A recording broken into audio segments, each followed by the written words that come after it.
Hey guys, and welcome to the Dads and Business Podcast. And on today's episode, I got Jack here. Jack is a Seymour native.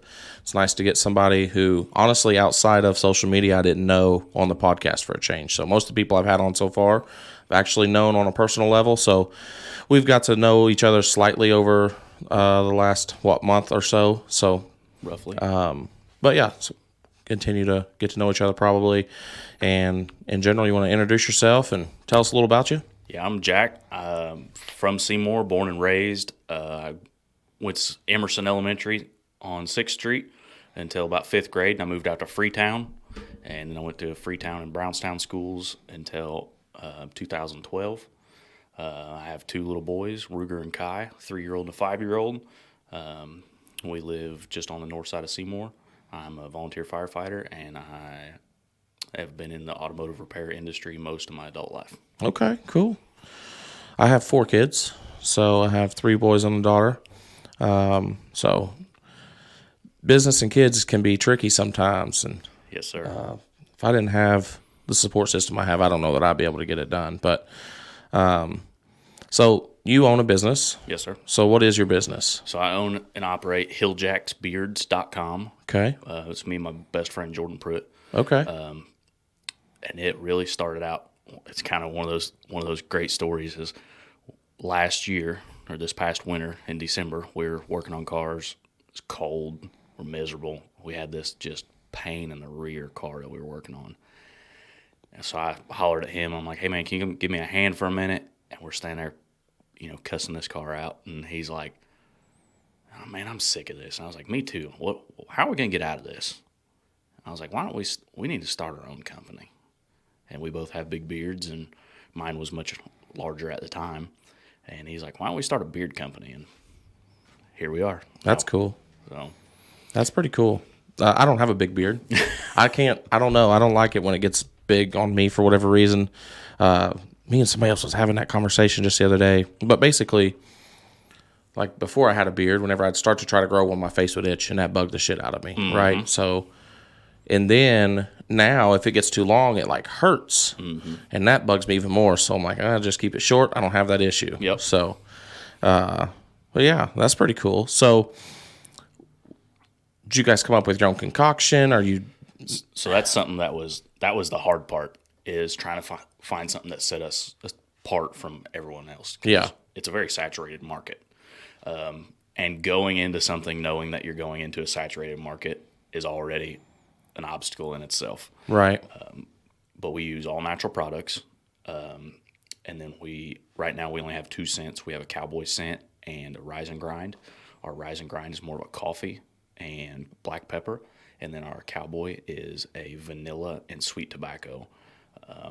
We actually have about 4 more scents that are in the tweaking stages Okay. right now.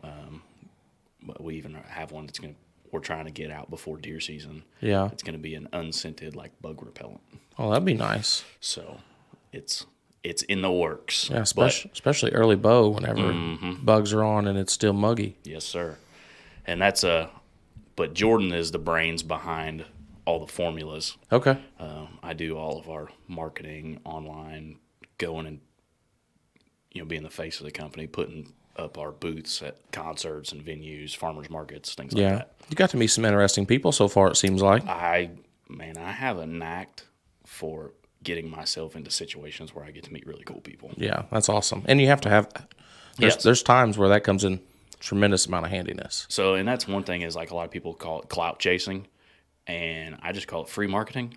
But it's definitely clout chasing to an extent. For sure. But, I got friends that are in the music industry that invite me to come do things with them, and they invite me to do that because, I'm feeding off of their clout, but also they're feeding off my clout on social media and stuff, because I'll share the crap out of all their events and things like that and blow them up too. For sure. So that's pretty cool. Yeah, it's been awesome, man. We've met some really cool people. I don't know if you know Adam Calhoun, but I've met Adam Calhoun a couple times now. Savannah Dexter, Bravo Gator, FJ Outlaw. I'm working on a couple more right now. Tomorrow, today's Monday, Wednesday, I'm going to be going to a Fix concert in Louisville. Has a brand ambassador for Inked Vanity Clothing. That's cool. So that'd be pretty cool. and I'll be taking some beard product with me to hand out down there. So Yeah, for sure. That's awesome. So when you talked about this earlier, a saturated market. You said, sometimes that's when you go into business and you go into saturated market, it's like, man, this can be a problem, right? It's also a problem though if you go into business, and I just don't want people to think, oh, because it's saturated, you shouldn't do it. So, right. But for instance, with my trailer company, I have a special program that's associated with it. It's called a Legacy Club, and it's a monthly subscription style rental. And so for $50 a month, you get 3 rentals, right? You have to sign a year contract, whatever. But you get access to any trailer that I have, and it's all the way from 3 trailers up to 20 trailers. Kind of depends on what package you want. So if you were starting a small business and you needed trailers or whatever, you'd be able to get on this program and have access to all of our trailers versus just a couple. Right. And we talk about the saturation, right? The saturation of trailer rentals there's a lot of it out there. You got some big people like McAllister's and Sunbelt Rentals and a few others. Those 2 companies don't really let you use their trailers for cars, which is another thing that I allow.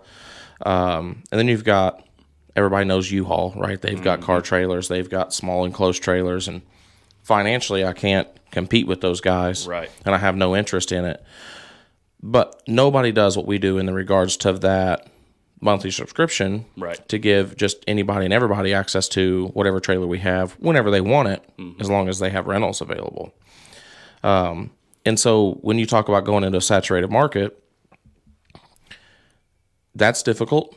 But whenever you're the first into something, exactly, it's even harder. Yep. So just because, again, if anybody's listening, just because it's already being done, don't shy away from it. No, do it better. Do it better. Go after it. Whatever. Like you said, what sets you apart? But man, being the first person through the door is even harder. So absolutely. Sometimes you have to reinvent the wheel, and sometimes it hurts along the way. Yes, it does. So outside of you and your buddy just being together and talking about, what made you want to start a beard company? Man, I'm very much a person that I'm trying to change the legacy of my family. Okay. So, and I don't mean to talk down on my family or anything like that, but nobody's made it. Right. Like nobody's just set. And I'm trying to get that for my kids. Like I'm never going to be there. I'm never going to be just sitting on the couch while somebody else is working, making my dollar. Right. But maybe if I start now, maybe I can get my kids there. Right. To where they can be able to be financially in a situation where they don't have to kill themselves every day. Right. Busting their knuckles or dealing with the pain customers that we were talking about. Yeah. Things like that. That's really what started me into my own business. And I have a couple of other business ventures that I'm starting to expand into and starting to look into probably for next year. Yeah. So I have a couple others that I want to get into. One other one mainly, which you and I have already kind of talked about in the past, which is just a marketing company. I do so much of that now when we have the dealership in Seymour, outside of a few things, because we have a marketing lady and I don't want her to get bent out of shape and say that she didn't do anything, because it's not the case. Right. But I did 98% of our marketing for that place.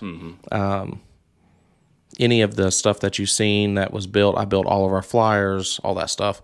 Websites, I did not do our website for that place, but like I've done my own website. I've got a couple of friends I've done websites for. I've done tons of logos. So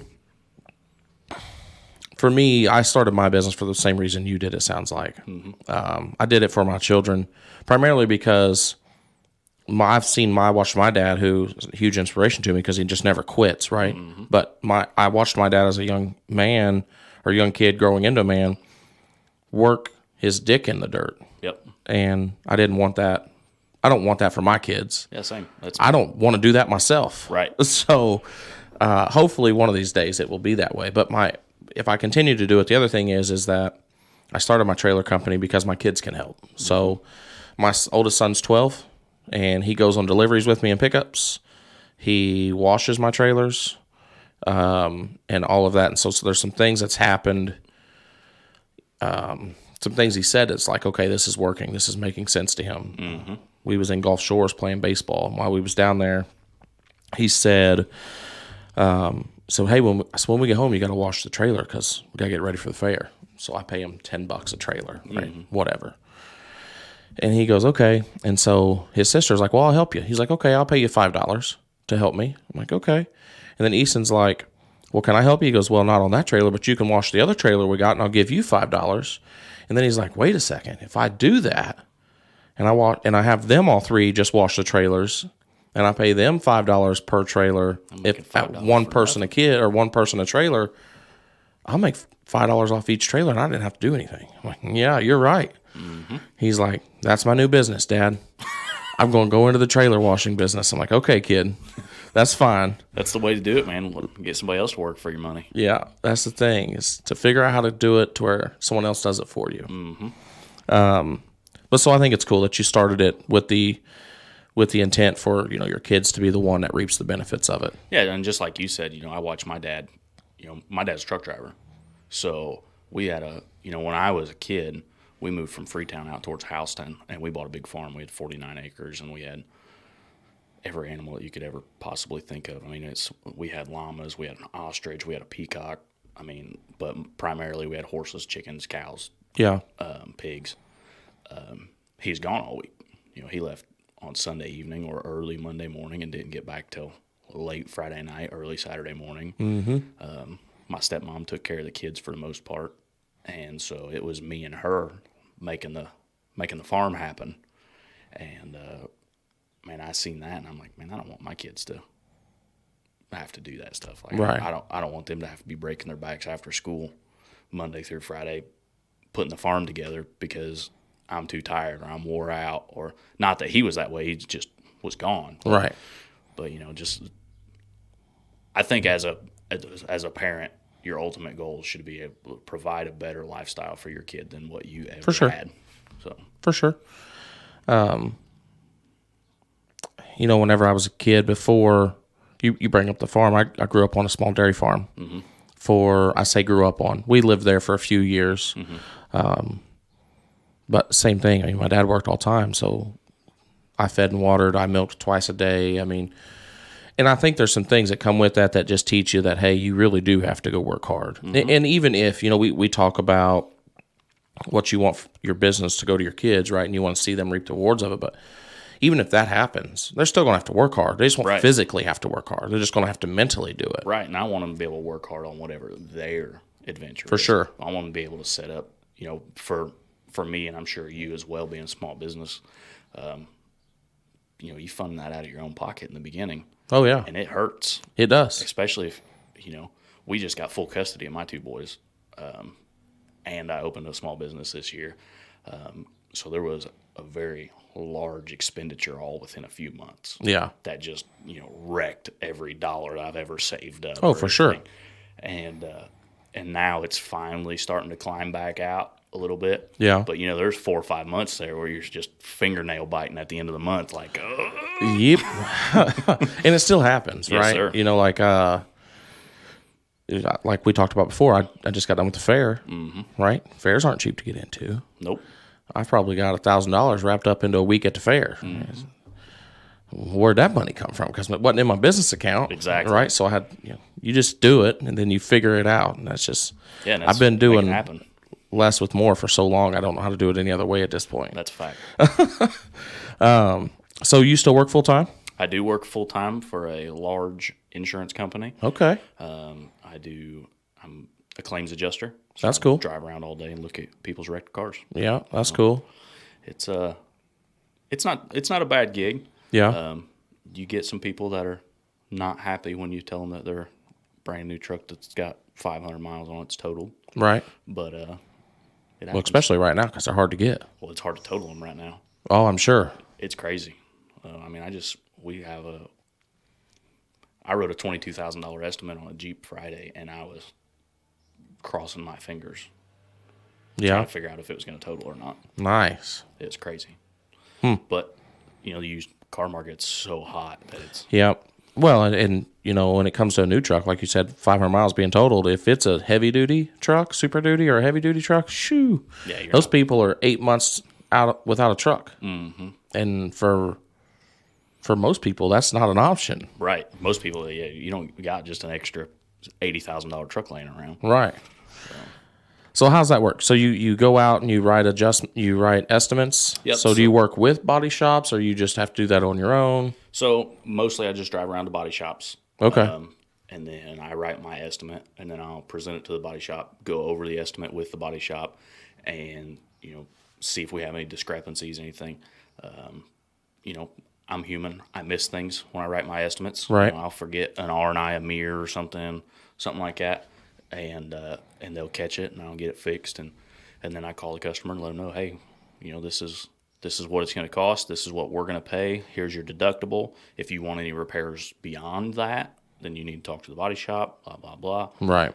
And here is the date that we're anticipating it being done, which is a hard thing to do these days. Yeah. With parts availability. Yeah. It's hard to set.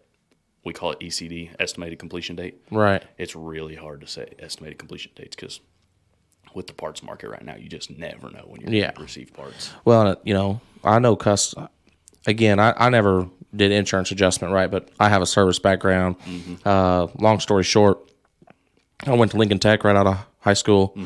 Mm-hmm. Certified diesel mechanic through there, plus all the other certifications I take, because you don't become a certified diesel mechanic when you leave there.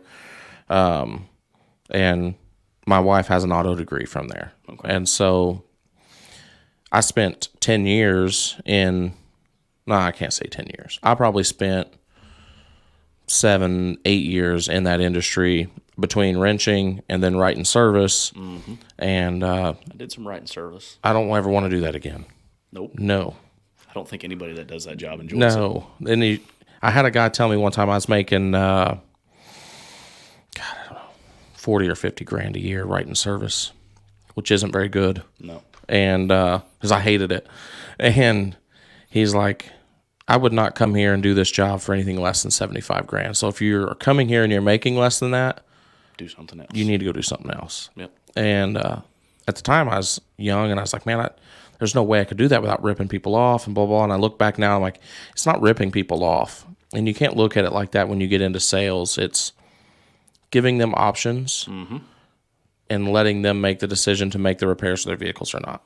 So I had a real struggle with that when I wrote service because I'm sure they always want you to add the BG services and the mileage-based services. And, these people got this, what to me, I grew up really poor, didn't have new cars, so when I started working at a dealership, I'm like, man, I didn't realize there's so many new cars on the road. Right. So you get a year or two old car, it's got 30,000 miles on it or 60,000 miles on it to do for its first service of, transmission, whatever. Right. And they're like, hey, you need to add that on there. There's nothing wrong with it. What are you talking about? Right. And they're like, you need to upsell that. And, man, that was something I struggled with for a long time because same as you, I felt like I was ripping people off. Like telling them, hey, you need to spend money on this, and you don't. Well, really, you do. Your car needs that. Yeah, for sure. Do you want to prolong the longevity of your car, or do you want to put it off and not? Right. But it's a hard thing to learn. It is not ripping people off. When I was a kid, you didn't take your car to the dealership. You fixed it in your driveway. Well, we never. I didn't know taking your car to a mechanic was a thing. Yeah, me neither. You change tires. We put our own tires on. We put our own transmissions, engines. Yep. If the rear end went out, we rebuilt it or replaced it with a different one. I mean, we literally took it nowhere and had anything done. The only thing that I've ever had anything done, there's an exhaust shop here in town called Joe Staples Exhaust or Staples Exhaust, and I've never done exhaust work. I just take it there and drop it off. Yep. But outside of that, I didn't take it anywhere. See, mine's the exact opposite. I did all my own exhaust work, but when it came to tires, I was like, I'm not messing with that. Just take it down but we'd take the tires off. We'd take the wheels off the vehicle. Right. It'd be sitting on jack stands in the driveway, like you said. You take tires and wheels down the street to the shop, Burnside's for us in Freetown. Yeah. And say, hey, call me when you got new tires put on this. Yeah, I'll come pick them back up and put them back on. Yep. Yeah, it's insane. And, yeah. And now you got grown men that can't figure out how to change their own tire on the side of the road. Yeah, that blows my mind. I drive up and down the interstate a lot, or at least I used to. I don't as much now, which is fine with me. Mm-hmm. But it's going to come out wrong, and it is what it is. This is not a PC podcast, so if that's what you're looking for, you need to go somewhere else. But you're driving up the interstate, and there's a dude standing there on the side of the interstate and his girlfriend is changing a tire, and he's standing there leaning against the truck. Just seen that the other day on 65. What the hell are you doing? Mm-hmm.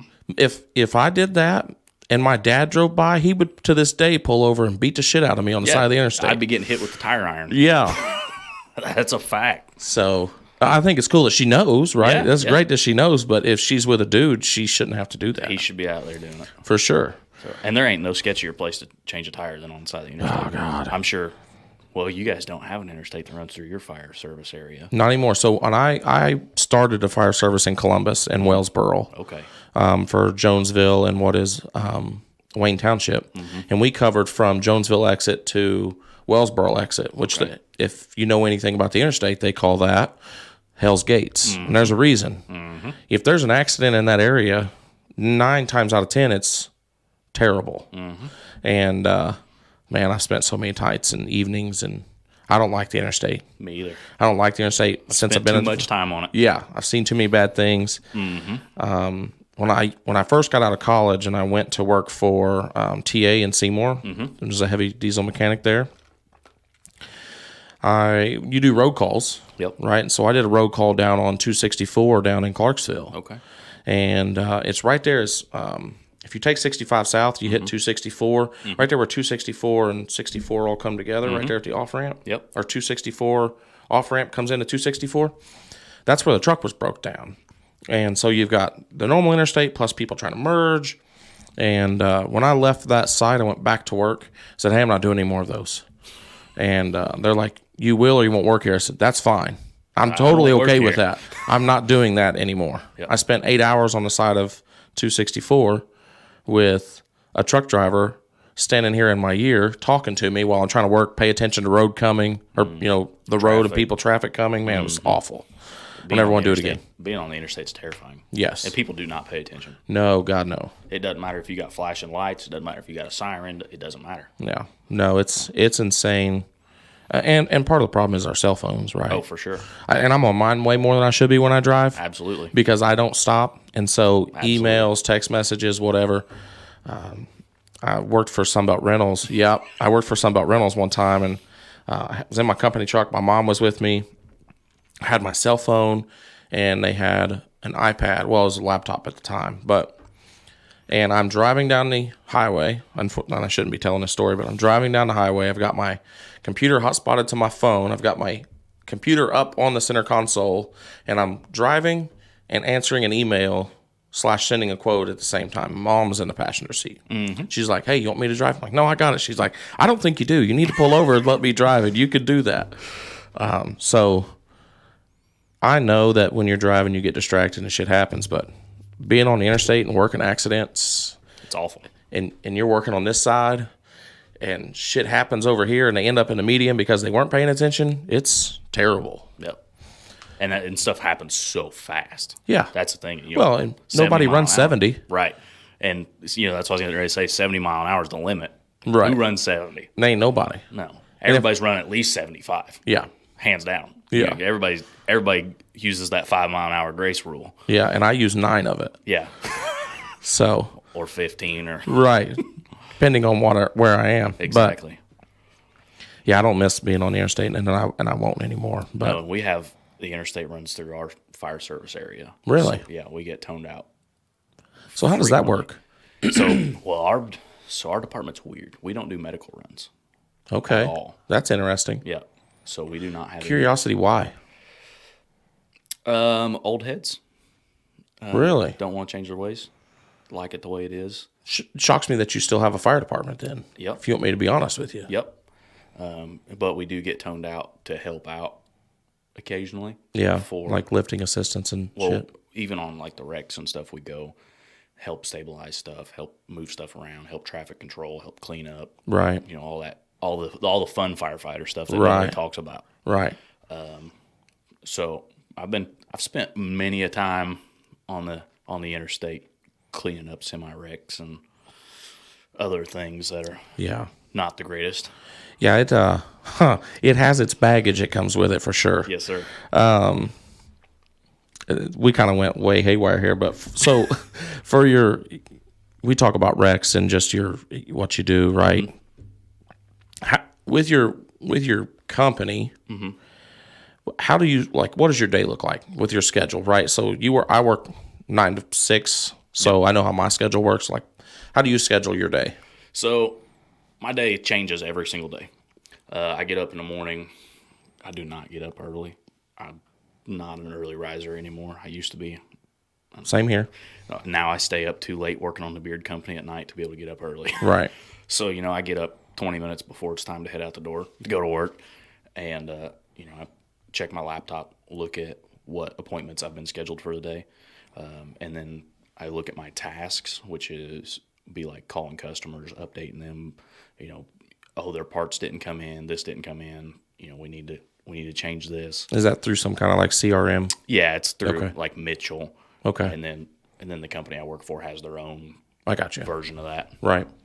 And then, and then I just base my whole route of my day depending on what shops I'm going to. Now my network shops is where I spend the most time at. Okay. And here lately, I've literally not been out of my network shop. So I've been going to the same shop every day for 3 weeks. I get there at 9:30, right, 9:45.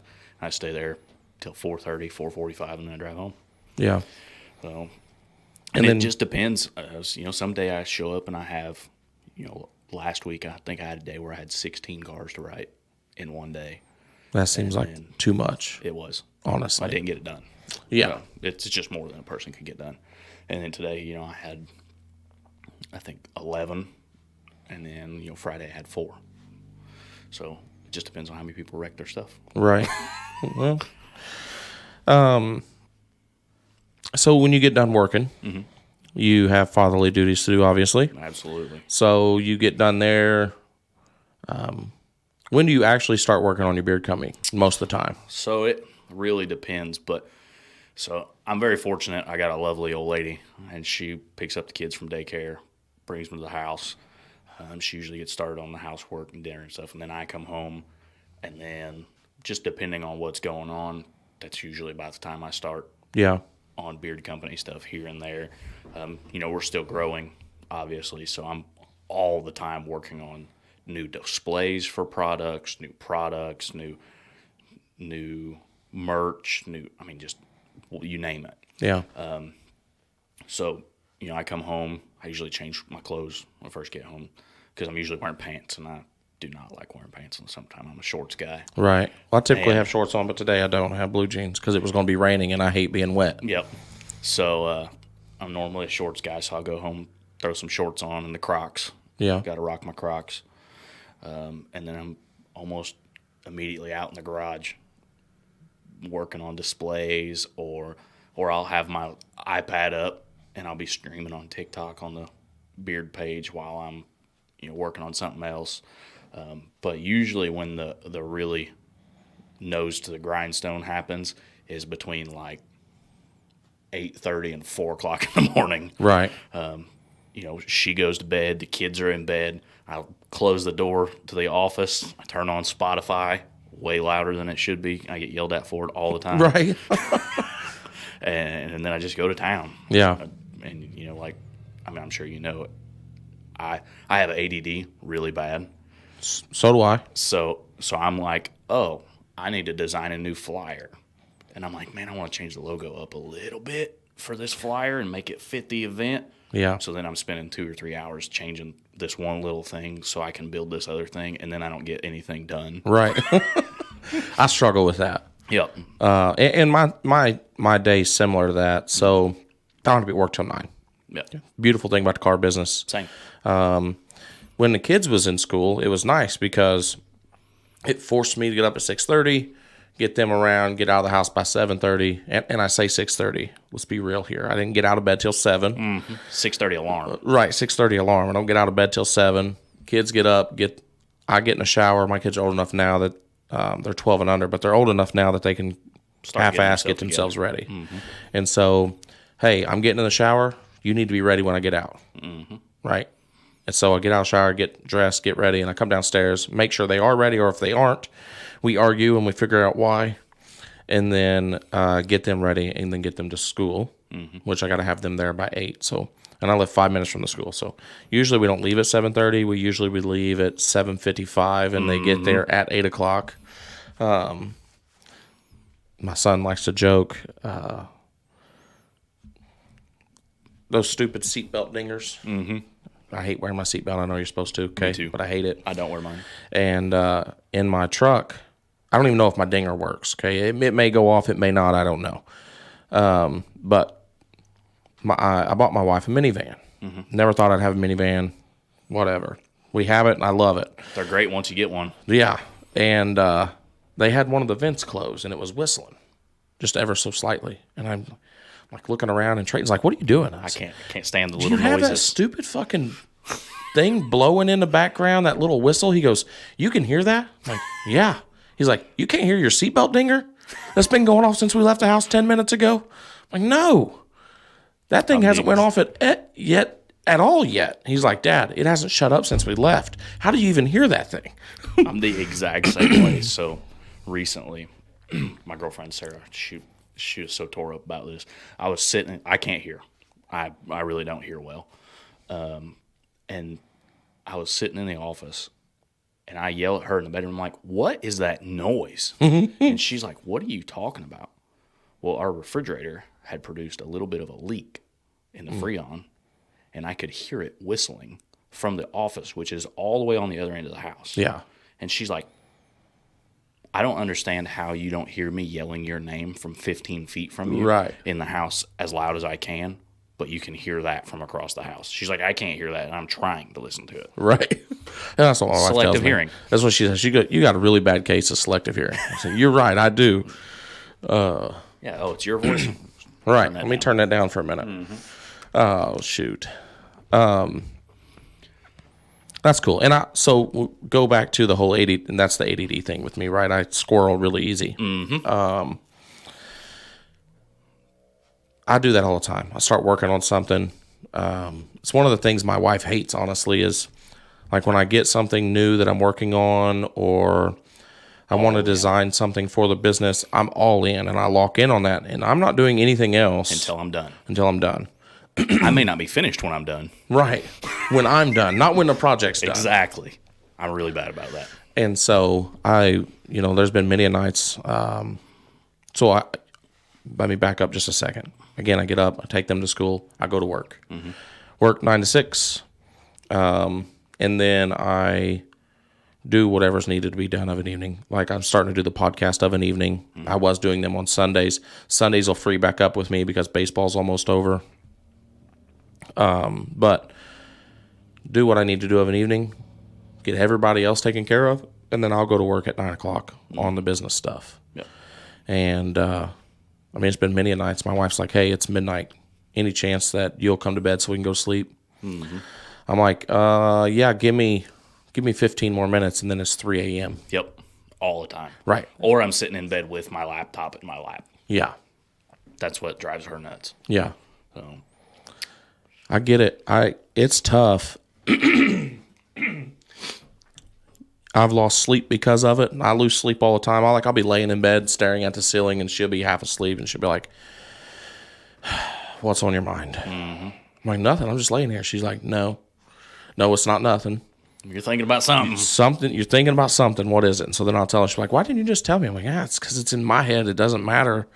It's irrelevant. It's irrelevant to what you're trying to accomplish. It is something totally stupid." No, and the only thing that's going to happen is I'm going to tell you about it, and then you're going to sit here awake asking me questions about it, and then I'm going to get annoyed. Yeah, because I don't want to answer questions. No, it's 3 o'clock in the morning. I want to be asleep. I just can't. Right. So I'm sure, I don't know, Sarah, God love her, I get so frustrated at her sometimes because it'll be the same thing. I'll be sitting in bed 2 o'clock in the morning, 3 o'clock in the morning, can't sleep, thinking about something, and she'll wake up, and she's like, "You really need to go to sleep." And my reaction is almost always, "Really? I hadn't thought of that." Right. Yeah, me too. No shit, Sherlock. Yeah. Yeah. Like, no, I didn't know that. Thanks for reminding me. Yeah. Yeah, I've done that. Oh, shit. Yeah. I'll tell you something else, and I'm pretty sure that it's my ADD, right? And my wife means well, and I love her to death for it. I'll be in the middle of something on my computer working, and she'd, just trying to hang out with me. She'd be like sitting behind me. I'd be typing or working on something or critiquing something. And she'd be like, hey, what if you do this? I'm like, yep. So I'll do it. I'm like, nope, I don't like it, so I'll put it back. Well, what if we did this? Have you thought about this? Da, da, da, da. I'm like, okay. Like, can you go away? Look, I need you to either go away or sit in this seat, and I'm going to go away, and you do it, and then I'll come back and do it the way I want to do it anyway. Yep. I love you, and I appreciate you trying to help. And there's been many, many times, and I say that as much as it frustrates the shit out of me sometimes, that she's said, hey, have you thought about this? I'm like, oh, fuck, I haven't. Damn, that's a good idea. Damn, if that happens, that'll ruin this. Or if I do this and that happens, that'll make this better. And I'm like, thanks for helping me. Mm-hmm. Yeah, I'm actually really lucky in that aspect.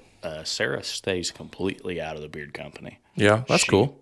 She'll go with me occasionally and set up a vendor booth just to hang out because She go with you to the Dexter concert? She did. Yeah, I figured she would. Definitely went to the Savannah Dexter concert. Oh, that's priceless. Yeah, that was my real short story is when we first started dating. She showed up at my house one day. We'd come over to hang out, and I'm like cooking dinner or something. And I have ADD, which we've already discussed. Right. I have a TV in every single room of my house except for the bathroom. Yeah. I'm working on that. Yeah, there's definitely a way. Yeah. And I'm on YouTube constantly learning something or watching something completely irrelevant that I'm not paying attention to that's just noise in the background. Right. That's what I'm really bad about. So I got music playing on YouTube while I'm cooking dinner. She comes over and she's like, who is that? It was Savannah Dexter. And I go, that's my hall pass. And she's like, what? And I'm like, that's my hall pass. And she's like, what are you talking about? So, I explain. Right. And she's like, whatever. It's not like you're ever going to meet her. Right. So my friend Rich Regal, he's kind of a hip-hop rapper, for lack of a better term, country rapper, invites me to this show in Columbus, Ohio a few weeks ago. I make some friends over there, and we're at a place called Shakers by the casino. And I meet the owner of Shakers, super nice guy. He's like, man, what are you doing next weekend? I'm like, I have plans out the rear end. But I'm always... Nothing. I ain't doing anything. Exactly. I'm always trying to figure out why.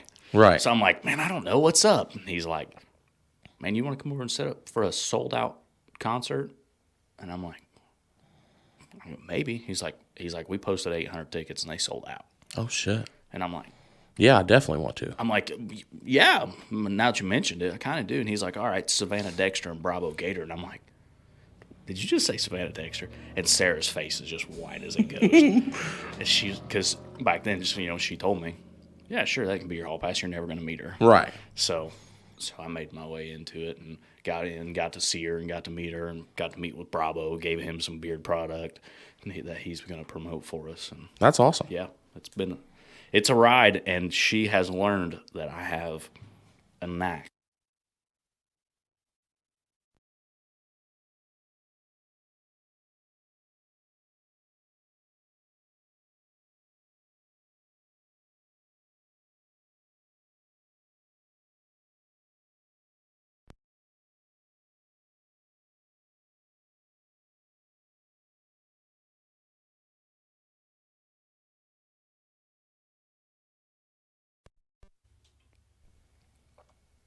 Cool.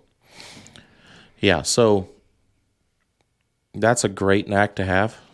I do that. I get myself into some situations that I shouldn't in general. Oh, yeah, for sure. I'm really good at that. But it, for the most part, it usually works out. It's usually okay. Mm-hmm. But I think that's awesome. And I think it's awesome that you got to meet some of those people.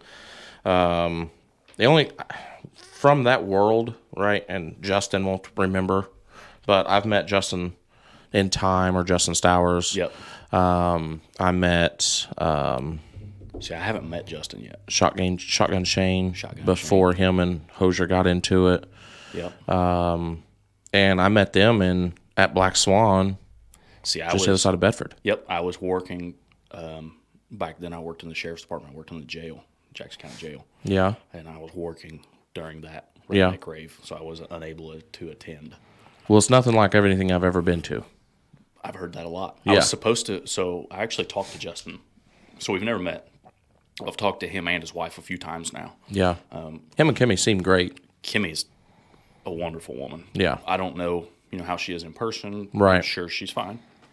But I was trying to get set up as a vendor for the Redneck Rave down in Blue Holler Yeah. a few weeks ago, and unfortunately they already had somebody lined up to take a beard product slot, which is fine. Right.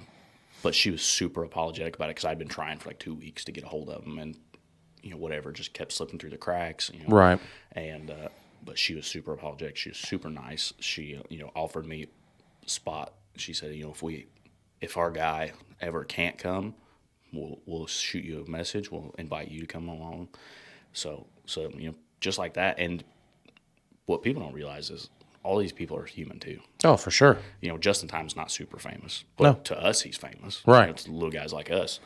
And, Adam Calhoun, same thing. On a national level, he's not super famous. Right. But for me, meeting him was like meeting a superstar. For sure. And same here. If I ever got that opportunity, right? That was the way it would be. I mean, so, but I got a real good friend.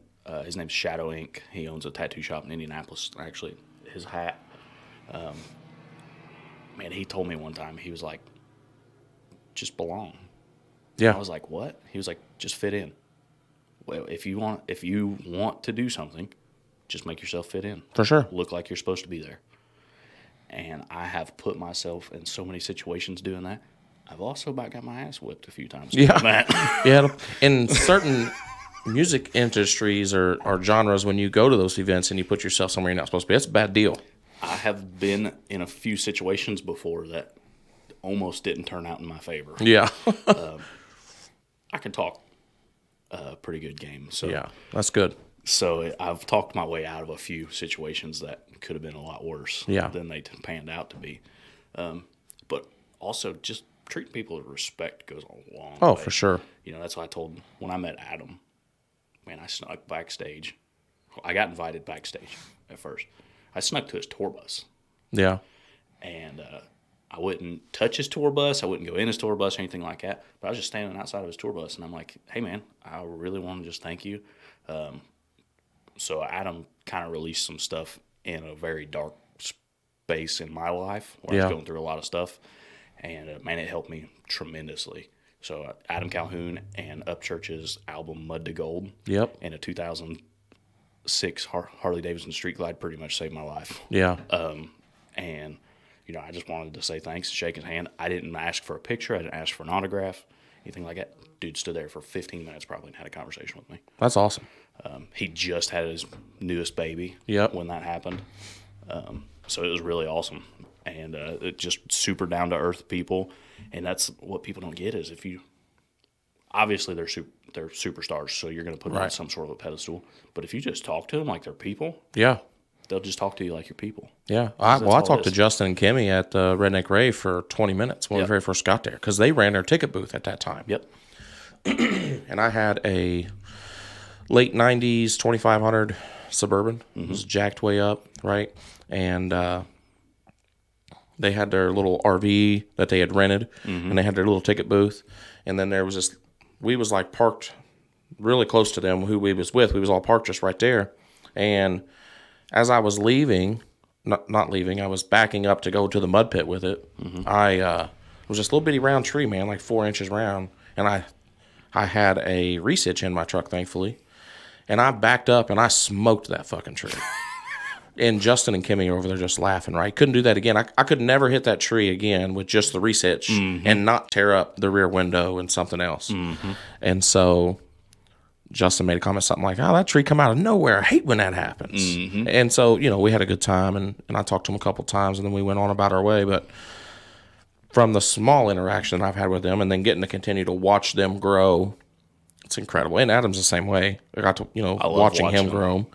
I watched whenever he started with just before the music. Yep, when he was just doing Well, like I can't say vines. before the music. Yeah. It was the vines and Funny videos with church. And all that stuff, right? Because I guess way back when maybe he did music, right? Yeah, when he was He like dabbled a in it when he teenager was and a he was like teenager. 20s. Yeah. Yeah. I've never heard any of that, but I don't think he's even released any of that. And I don't know. I was have listening no to clue. him on a podcast, so I think he was on Bunny's podcast recently. And I guess That's two it's been people about a I'd year. love to meet.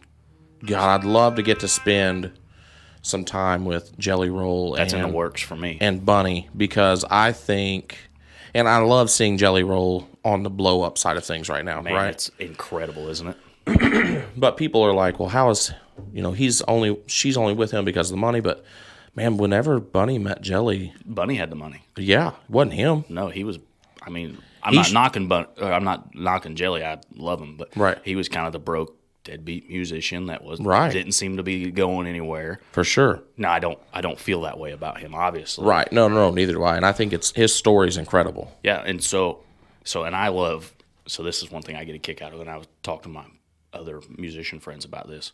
Is everybody right now is on the. Well, I've been listening to Jelly for. You guys ain't authentic. You're not real. I've been listening to Jelly for the last 3 years. My friend Shadow, the one I was talking about a minute ago, this my hat is his brand. He released probably the first ever country rap crossover with Jelly That's cool. 10 years ago, and it's a Johnny Cash remix. It's called Hurt. That's awesome. Yeah, and it's him and Jelly over the track of Johnny Cash's Hurt.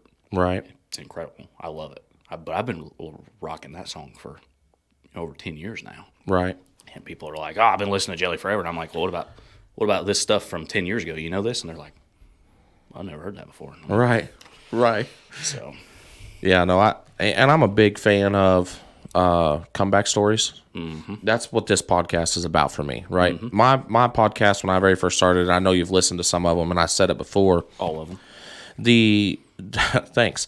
The thing for me with my podcast was, I'm first and foremost, I'm a father, and I'm a business guy. Yep. Okay, my podcast was started to share people's stories because I feel like tons of people are just looking for authenticity. Mm-hmm. I don't edit a ton of my stuff down tremendously and make it super fancy because I don't want to lose some of that. No, if you start cutting stuff out, then you lose, like you said, the authenticity. Right. And then people are like, it's overplayed. Yeah. Yeah. And even you made a comment about, like, I cannot remember my kids' birth dates to save my life. Mm-hmm. Like, I know what month, and most of the time I know what day, but the year, forget it. I don't remember. So when I go to pick up a prescription from the pharmacy, and the pharmacist's like, "Hey, what's their birthday?" I'm like, "Oh, fuck, I don't know." Mine is call my wife, and she's like, "Well, it's Trayton's 2/21/11." I'm like, "Okay, cool." Yep. My youngest son, his first name's complicated to spell, and to this day I struggle spelling it without a pen and paper. Yeah. If I can't write it down, you might as well not ask me because I'm going to butcher it. Right. But his name's Micaiah. Yeah. And my ex-wife found a way that she wanted to spell it, and I love it. It's a very unique name, and for sure. There's a story behind it that I won't get into on here, but right. And but when I go to the doctors, same with him, same as with you, they're like, what's the name? And I'm like, Kai, and they're like, what? Like, we don't have that, and I'm like, it's Micaiah, and they're like, can you spell that? And I'm like, do you got something I can write? Let me get my phone out. I got to spell it out to be able to make sure I get it right, for sure. So now I remember my kids' birthdays only because I use them as passwords. I got you. I put whatever word and then an 8-digit long birth date behind it so I can remember my passwords and stuff. But I'm the same way. I can't remember anything to save my life. Yeah. And so I do these because I want to capture, like when I ask about your business and we're going to get into this a little bit more here in just a second, but I capture nuggets that I don't even realize that I've captured. And then I go back and re-listen to them. I'm like, shit, if I'd have picked that up 6 months ago when I first listened to it or when I was talking to the person, right? I could have done that in my business. I could have implemented that today and been way ahead. Yep. And that's the way it is, even with just life hacks. Right. And even if you don't agree with what they are, sometimes you hear somebody else's perspective on something, and you're like, it enlightens you to be able to be more empathetic or something of that nature with other people. You're like, oh, okay, now this makes sense why you feel that way about this situation. For sure. And so for me, that's what it is. I just continue to learn. I had AJ on, and we told his story. I'm actually going to have him on. He messaged me a couple days ago. He's like, hey, we're ready to do a part 2, right? I'm like, you damn right we're ready. Which one was AJ? He's the one who, Is he the tree? yeah, the tree Yep. dude. So he was an addict. Yep. Well, he started by selling, and then he become addicted, and now he's made amends with that, and him and his dad own a tree company. Yeah, And I thoroughly enjoyed that podcast. I actually I have a sister that's a active addict. Yeah. And unfortunately, at this point, I don't foresee a light at the end of the tunnel. Yeah. For her story. I'm hopeful. Don't get me wrong. Yeah. I'm hopeful, but I don't foresee it happening. It's been a long time. Yeah, well, kind of what started my stop of the podcast, and I've not really mentioned this yet, so if anybody's listening, they'll understand. But in that podcast that I did with AJ, we talked about my cousin who was addicted to drugs, right? And I spent a lot of time with him and very close together, and I got him out of that. He committed suicide a few months ago. I'm sorry. And so, thank you. And his battle is over in that regards, right? He no longer has to fight those demons, but you spend so much time trying to help. Yep. And I told AJ in the thing, I'm like, I know that the right thing is to stop helping, but God, that's not what I want to do. Right. It's hard. Yeah. That's, just like with my story, this is my older sister. Yeah. I remember stories, one of my favorite stories to tell about her and me when we were kids is we lived in an apartment in Sycamore Springs in Seymour. Yep. I was probably, it's one of my earliest childhood memories, so I couldn't have been maybe 4 years old. Right. And her mom, my dad's ex-wife, had this crystal bowl that was sitting on top of the freezer.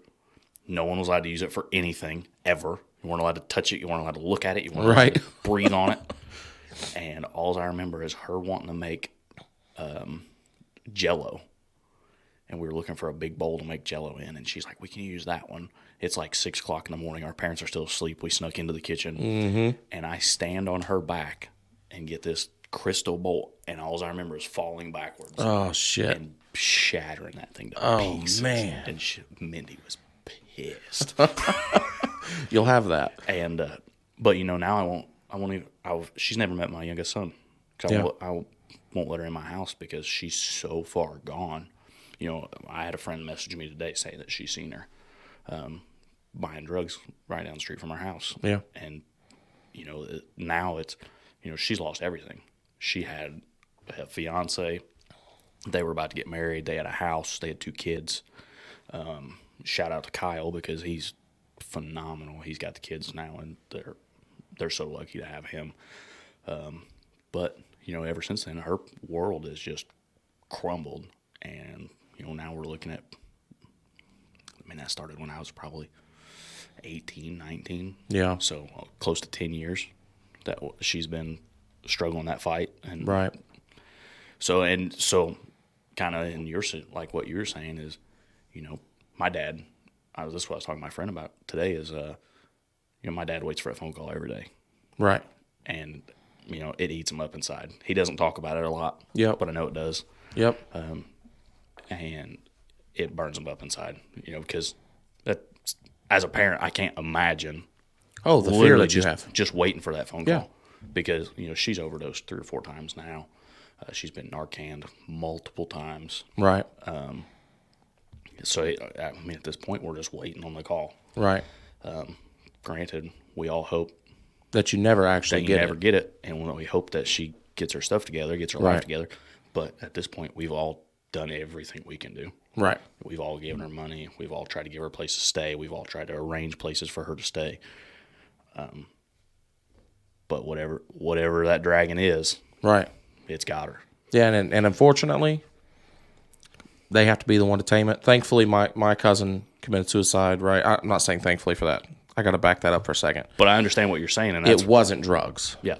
It wasn't that, thankfully. Yeah. But, so and that's where I was going with that statement is like you said, you kind of said thankfully. But in a way, for us, it's like you're almost ready. Yeah. Because you're tired of worrying about it all the freaking time. Well, I mean, my uncle told me that. He's like... It's a relief. He's like, I've known that this call's coming. Yep. And it's almost...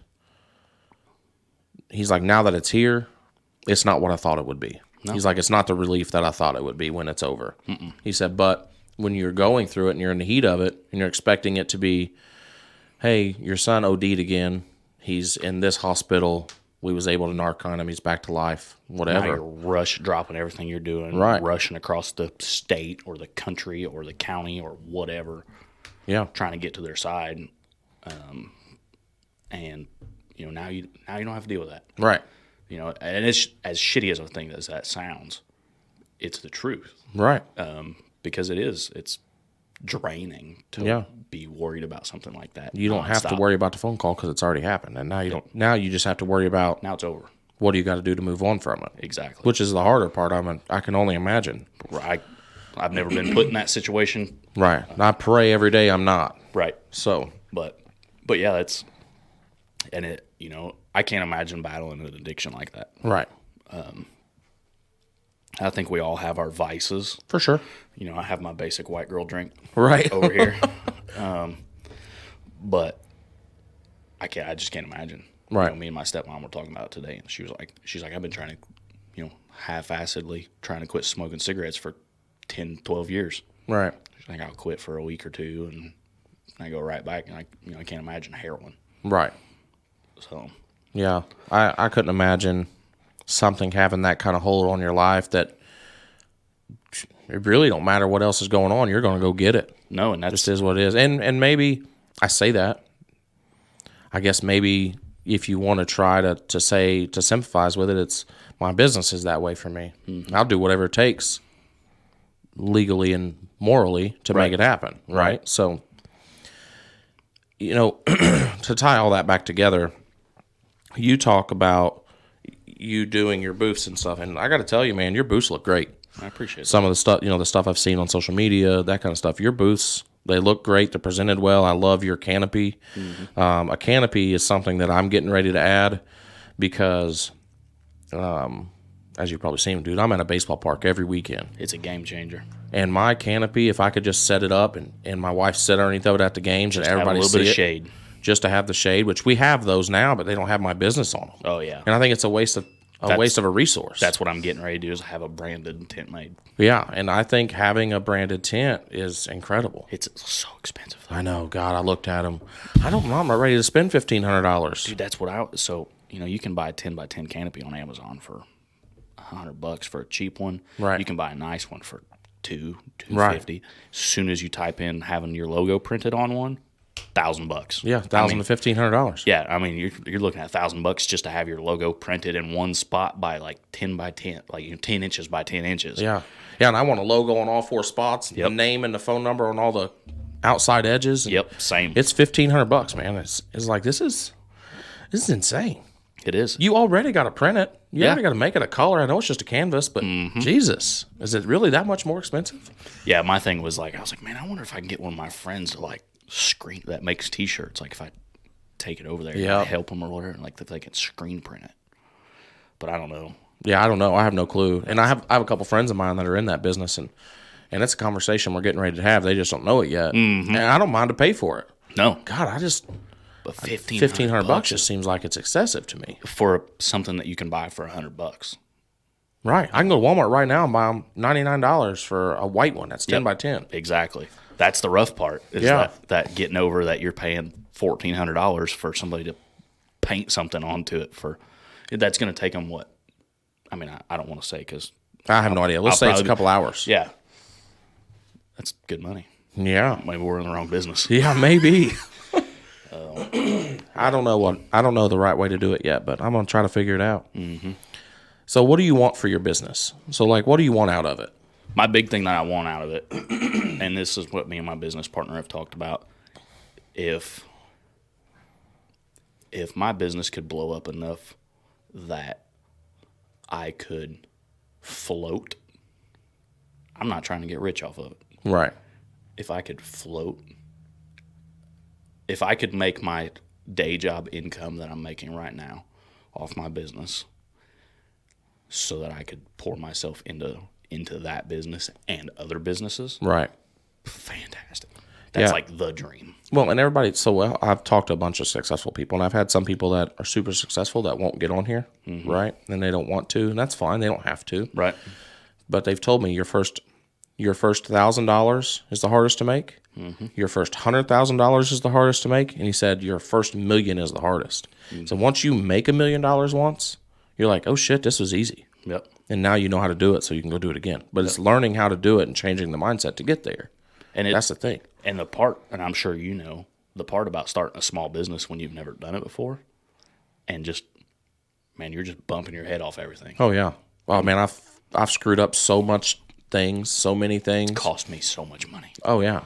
And it's stubbornness for the most part. It's like, why would I pay somebody to do that for me when I can do it? And then a month and a half later, I'm like, fuck, I should have just paid the $100. Facebook marketing. Hey, I've actually had really good luck with my Facebook marketing. I met with some radio people because they want me to do some radio ads, not like this, but they want me to pay for radio ads. Right. And she was asking me, what kind of marketing have you done? I said, well, I did some Facebook. I spent for 2 months. I spent, because I was just trying it out, right? I spent $25 one month, $25 the next month. I said the ROI on that's insane. I spent $75 on one single post recently. Yeah. And that post is still blowing up, but it's the most successful thing that I've had. Yeah. But somehow I managed to put like $75 a day. Oh, oops. Oopsie. So they hit my business account the other day for like $700. Oops. And I went, oh shit, I gotta pay that. Yeah. Yeah, that's the nerve-wracking part, and that's what I was worried about. It took me forever to actually do one because I was like, man, I know I'm gonna mess this up. So that's the reason I did a small amount, right? I was like $25. Well, and I started like doing, but I didn't attach it to a post. I just attached it to my page or whatever, and I didn't I felt like I didn't get anything off of it, and I did that a few times where I spent several $100s, running $15 here, $20 here, right? That, and it just didn't seem to, but. Man, I just started a thing this week where I bought like an Armor All set. Yeah, I saw that. Yeah, and man, that's been helping a lot. Yeah, just as a giveaway, like, share, comment, 30 days. I got like $30-$40 in that. Right. It's genius. Yeah. And a friend of mine told me about it. And he's like, "Why don't you give away something?" And I was like, "Well, we do beard products, and occasionally we give away, this or that." He's like, do something that's not yours. Yeah, that's what I was getting ready to say. That's what I've learned the magic is. It can't be yours. And I'm like, what? And he's like, one, you need to do something that's not yours, and you need to do something that everybody wants. Yeah. And you actually inspired that with me with another thing that I help run. I do a lot with Native American culture. I have my whole entire life. And we were trying to talk about a fundraiser recently. And they were like, well, T-shirts. And I'm like, listen, you guys got to stop with these T-shirts. Yeah. Because we spend, a couple $1,000s on T-shirts every year. Yeah. And then sell $1,800 worth of $2,000 worth of T-shirts. And then I got $200 worth of T-shirts left over that I'm giving away the next year because they're last year's shirt. And so we didn't make jack off of them. Right. And I'm like, we got to get away from this. We can do T-shirts, but we need to order T-shirts. You write your name down, we'll order it, and we'll send it to you. Yep. I said, we need to do a fucking Yeti cooler. Yep. And they're like, what? That's genius. And I was like, yeah, I know. That's why I stole it. Yeah. Look, I'm not the one to come up with it. I stole it too. Mm-hmm. I mean, but that's the thing, whenever, and I talked about this in one of my podcasts with Jimmy, whenever you don't have a bunch of money, sometimes you have to go out and do things. The Yeti cooler was perfect for us. I never purchased a Yeti cooler for either of the giveaways. Mm-hmm. Until it was over. Was done. That person, and I geared it that way because I was like, okay, how can I do this and it not look like I just can't afford it, right? Because there's times when I can't afford a $300 cooler because I've got my money going elsewhere. Exactly. And I don't have a Yeti cooler. Right. Hey, the only reason I have one is because I won a contest at work. Mm-hmm. That's the only reason. I have a knockoff Yeti. Right. 110 quart knockoff Yeti that weighs about 60 pounds. Yep. But sometimes you have to think outside the box, and that was one of them, right? Mm-hmm. you do the giveaway, you take the money from the giveaway, and you select your winner, and then you say, hey, winner, what cooler would you like? Mm-hmm. You get up to this amount, or if you want to spend above that, you give me the other amount, and I'll order the cooler, but I'm going to knock off the $300 for the cooler. Yep. And sometimes when you do business, you have to get creative because funds are limited, especially in the beginning. We talk about T-shirts. I'm not going to put it out there who it is, but I have a very good friend of mine that's in the T-shirt making business. And the only reason I'm not putting it out there is because of what I'm getting ready to say. I'm in the process of building a merch line, and that merch line will be based off of, I will purchase probably 100 shirts, right? Right. But once those 100 shirts are gone, it'll be 100% made to order. Yep. And so my orders are going to come in, and I'm going to turn around and send them to him, and I'm going to say, hey, go to town. Mm-hmm. And then on our website, there will be a merch section, and in that merch section, I'm going to put some of his stuff on there. But I went and had a meeting with him, like, hey, I can't afford $10,000 to buy in all this shit, koozies, whatever, but I could afford to give you a couple $100 and buy some shirts and a couple koozies so I can take pictures and put it on the website and promote it, take some of that shit with me to shows, that kind of stuff. Mm-hmm. And then as orders come in and people pay for them, cool, I'm going to ship them to you. Yep. And go from there. And I got that out of a book that I listened to because I can't read books. It puts me to sleep. I can't read books. I don't have the attention span. I don't either. So I put it on. You say you listen to music, right? I use Audible. I do the same thing. I put Audible on, and I go for... We probably listen to very different books, but yeah. We probably do. But like in one of the books I was listening to, it was a guy, and I don't remember the book off the top of my head. I mentioned it in one of my other ones. But he just says that. He's like, when you're starting a small business, it's Damon. He's on... Shark Tank. Shark Tank, yeah. Damon off there. He's got a book. Yep. And so that ADD thing working in the background there. Mm-hmm. In his book, he says he helped launch a makeup company. Mm-hmm. And what you do is you have to provide the product. So please, for the love of God, don't mind take this the wrong way. But I remember you talking about this on the podcast. Yeah, you go in and you launch your product, and then you're like, wow, sold out. Hey, it's sold out. Great news for you. I'm going to give you this free item to go with it because of the delay in shipping, and I apologize. And now you have the money in your account to buy all the product, plus you made money, because the ROI on makeup is insane, it turns out. Mm-hmm. And you now can have the funds to keep going. Your segment of the podcast recently, I sold completely out of shampoo and conditioner. That's awesome. Beard shampoo and conditioner. And then I got orders for shampoo and conditioner. And I'm like, so everything we make, all of our beards, balms, oils, butters, are made in Seymour. Awesome. Our vitamin is not. Our shampoo is not. Our conditioner is not. And our tattoo balm is not. Because they all have ingredient labels and are all FDA approved. Yeah. So I'm not that smart. Right. I just paid somebody else to do that. For sure. And but we sold out of shampoo and conditioner, and I'm like, man, I'm not taking it off the website. No. I'm not going to stop. God, no. Promoting. Why would you do that? I'm like, I'm just waiting on it. But, sometimes my wait is 4 to 6 weeks. Right. So anybody that's ordered shampoo and conditioner, shameless plug, if you order shampoo and conditioner right now, you're getting something free in your package when you get it because you're going to have to wait a little while. Right. There's nothing wrong with that. Because I'm out. Right. There's nothing wrong with that at all. Right. You have to be smart like that. You have to do some things and think outside the box. And sometimes it takes listening to other people. I mean, like you said, you got that off the podcast, right? So sometimes you have to think about that shit. Yep. And that's something I would have never thought of. Like, I would have just been in a panic, like, what do I do? And, and I was like, I'll just throw something in there. Yeah. It doesn't. And that's one thing, being a small business owner, I'm sure, same for you. It doesn't cost me a lot to give you something. Right. But that changes the impact of your order. For sure. I don't tell people I'm giving them something. Right. Ever. I don't give people discount like my friends. None of my friends have ever asked me for a discount. Well, if you saw my Facebook post, I think you shared it actually. Yep. Hey, we're cool. I'm still charging you full price. We ain't that cool. Right.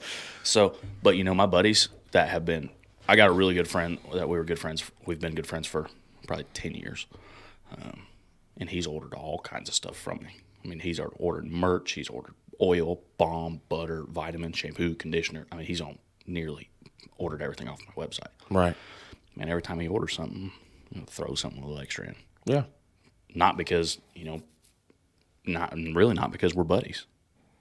But if you support my business, For sure. I'm going to show you that I appreciate the support. And I'm sure it's the same. Everybody I know that owns a small business operates that way. Yeah. If you ask me for the buddy discount, I'm like, I don't. What buddy discount? Yeah, I don't do buddy discounts. I'd rather you not shop with me if you need a buddy discount. Yeah. Just being honest. Yeah. And it's okay. We must not be the buddies I think we are. Exactly, because you should want to support me in my endeavor, just like I want to support you in your endeavor. Right. I got a friend. She's a hairstylist in Seymour. She's an awesome lady, and her husband, her soon-to-be husband, awesome dude. Do they own their own hair salon? She does not own her own hair salon. Okay. She works for one of the big hair salons. Okay. When this is over, if she has a business smarts and she wants to do something in the hair industry, Yeah. I have an idea that'll change it, and I truly believe it. And we'll talk about that in a few minutes. Absolutely. She gives a discount out for me occasionally. But in the few years that we've been friends, probably 4 or 5, maybe 6 years, my mom has started going to her. My girlfriend started going to her. My ex-wife goes to her. My stepmom goes to her. My sister goes to her. Any female that's associated with me, if they're like, I need to get my hair done, I'm like, you go here. Yeah. And you tell her I sent you. And she'll do. I promise she'll treat you right. Yeah. And that's the way it is. But like I was saying, every small business owner I know operates that way. Yeah. If you ask me for a discount, then you can fuck right off. Yeah. I'll give you a discount. If you're a loyal customer, you're gonna get a discount. Right. Whether it's a discount or it's a promotional product, or you have a business and I start sharing the piss. Every time she makes a Facebook post from her business, I share it. Yeah. And I'm like, hey, and I'll post her stuff. I see, Seymour has a page called Seymour Strong. Yep. I'm on it. Anytime somebody's like, hey, I need a hairdresser, guaranteed, if I've seen it, her name's commented on it. Yeah. Because that's the way we roll. I mean, that's the way Yeah. you support other small businesses. Since I started a small business, I have definitely went out of my way to support local small businesses. And same here. I probably didn't think about it as much prior, honestly. Same. But since opening my own, and I've had a couple, right? Mm-hmm. I've had a couple that failed. Mm-hmm. And anybody who says, oh, I went into business, the first thing I done was a success and I never had any failure, you're full of shit. Yep. That don't exist. Mm-mm. And if it does, cool. Maybe it does. Maybe you got really lucky. You got really lucky. Or you're riding a wave and it's not going to last. Yep. And the Island Boys. Right. Perfect example. So that's the thing, now owning a business, and I look at that and I'm like, I'll go out of my way to go eat at places. For instance, I go to lunch all the time, right? Mm-hmm. I'm not saying that I don't eat fast food and I don't go to McDonald's, and I know some of those are franchisees, most of them are, and there are small businesses, but I go to the Comiskey Corner Store and have lunch sometimes. Yep. Probably once or twice a week. Yep. Because it's a small business, and I know that can be a big difference, right? Yep. And so for me, I'll go out of my way to support small businesses. Absolutely. I agree. That's, we threw that, I sent it to you. We threw a big party for my kids' baseball team yesterday. Yeah. We had a bunch of kids over. Almost all the stuff that I got for that, I got from Darlage's in Seymour. We did popcorn. I bought all the popcorn there. I bought, we did steaks the other night.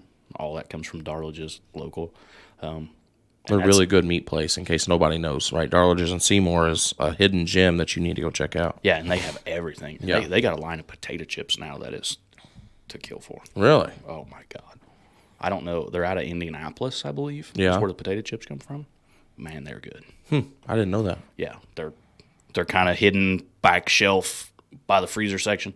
Phenomenal. Yeah. I'm not a big chip person, unless they're chips and salsa. Right. I will smash some chips and salsa. I do that at the Mexican restaurant all the time. Same.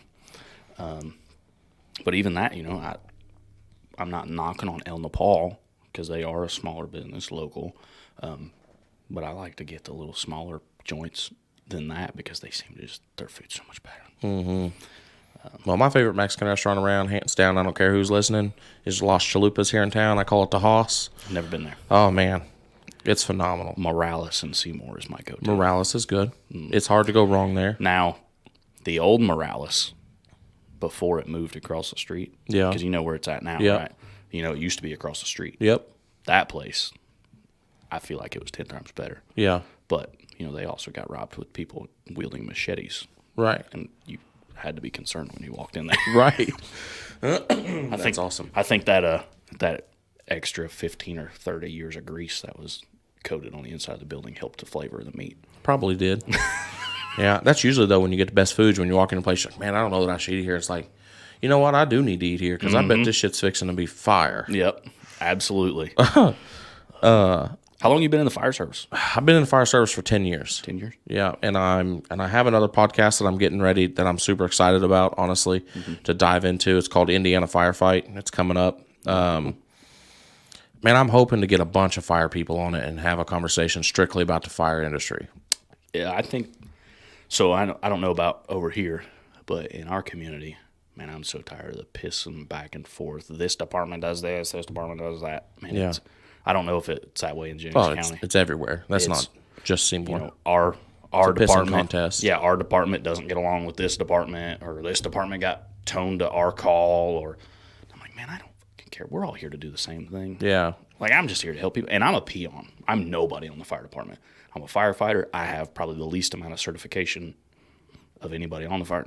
Not anybody on the fire department, but most on the fire department. I've not been through 1 and 2. I went through hazmat, and I had a baby during the middle of hazmat. Yeah. And I've not had an opportunity to go through 1 and 2 where I could make it happen since I've, you know, I don't know if you've been, I imagine you've been through firefighter 1, firefighter 2. Yeah. I think I'm the most certified person on our fire department. And I could be wrong there, but It's a commitment from to a get through those. state certification side, I think I'm the most. Yeah, and it's a commitment to get through those classes. I mean, that's not just, a lot of people fail to realize, you know, they're like, oh, volunteer firefighter. You got to go through some pretty serious classes. Well, I have all the same certs that I have to be Career firefighter. a career firefighter. Exactly, and that's what people don't realize. They think everybody's a dude like me that just shows up, and I'm fine with being the dude. And I tell my superior officers and stuff, I'm like, yeah, I'm just point and tell me what to do. Yeah. And in Indiana, as long as you are, this is the way it used to be. I don't know if it's still this way, but it used to be that if, you know, I can do anything that you can do as long as I'm with you. Right. So when I went through EMT class here in Jennings County, not just here in Jennings County, I've been through 2 EMT classes. I guess they both have been here. But the thing that taught me more than anything was I can assist you as an EMT or paramedic. And when it comes to EMT, there's some gray areas there, but I can assist as long as you have the certification and you're telling me to. Yep. And so I believe the fire service is the exact same way. it is, yeah. Fire service is a little different. I guess technically if a safety dude is there, you're not supposed to be in a house unless you're 1 and 2, or at least I think now it's just mandatory. There was a big push to make it just 1 and 2, but I have all of mine because I was going to be a paid fireman. And long story short, I've made really good money in the sales career. Yep. Over the years, okay? And And emergency response does not pay what it needs to no, God no. across the board. Around here, you know, your EMTs make $10, $11, $12 an hour. Your firefighters, your paid firefighters make $40, $45. You can get into the $60,000 range. Like I think Seymour's is 60. I think it's 55 something, and then it goes to 60 after your probation. But even 60, But that's good money for here in the first responder. for sure. That's like top of the line. I mean, from what I understand, Seymour's first response pay is It's one of the best. phenomenal. For I think the Jennings area. County's is $40,000. Yeah. I think they just did a hiring process. I think it's $40,000. Now I don't know that 100%, but I know it's not. It's not fucking phenomenal. Right. And 60,000 to put your life on the line every day and deal with the traumatic stuff that you deal with every day is not anything. Yeah, and you deal with the worst of the worst. Absolutely. You know.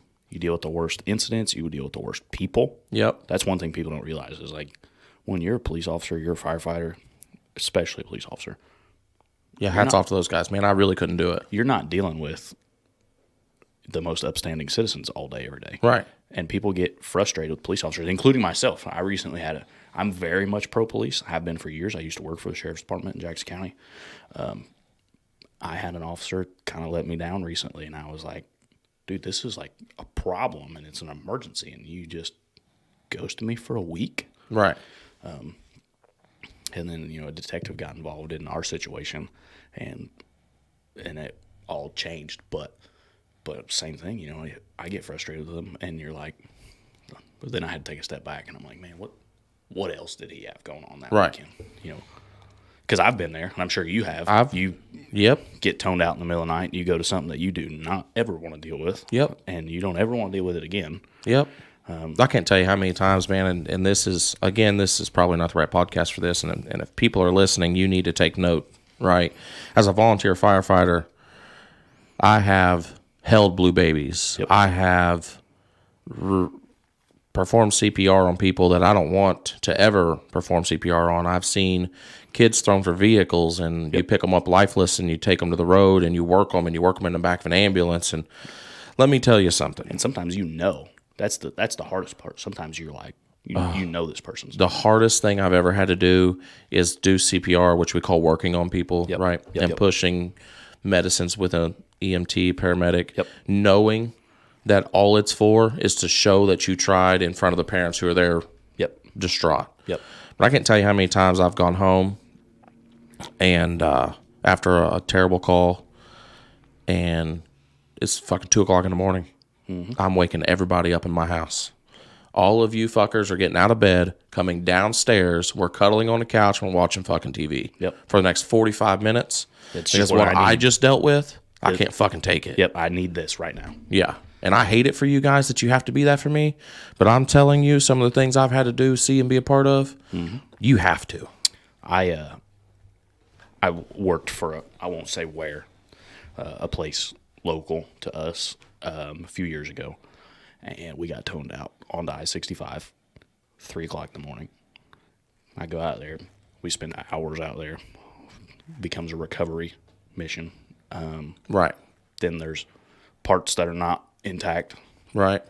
So then it really becomes a shit show. Yep. And I get back to work. I get to work. It's like 8 o'clock. Now, we didn't leave there till 7:15 in the morning. I get home. I shower. It still stink. I'm sure that's something you're aware. You just take a shower. As soon as you start sweating again, smell miserable. Yep.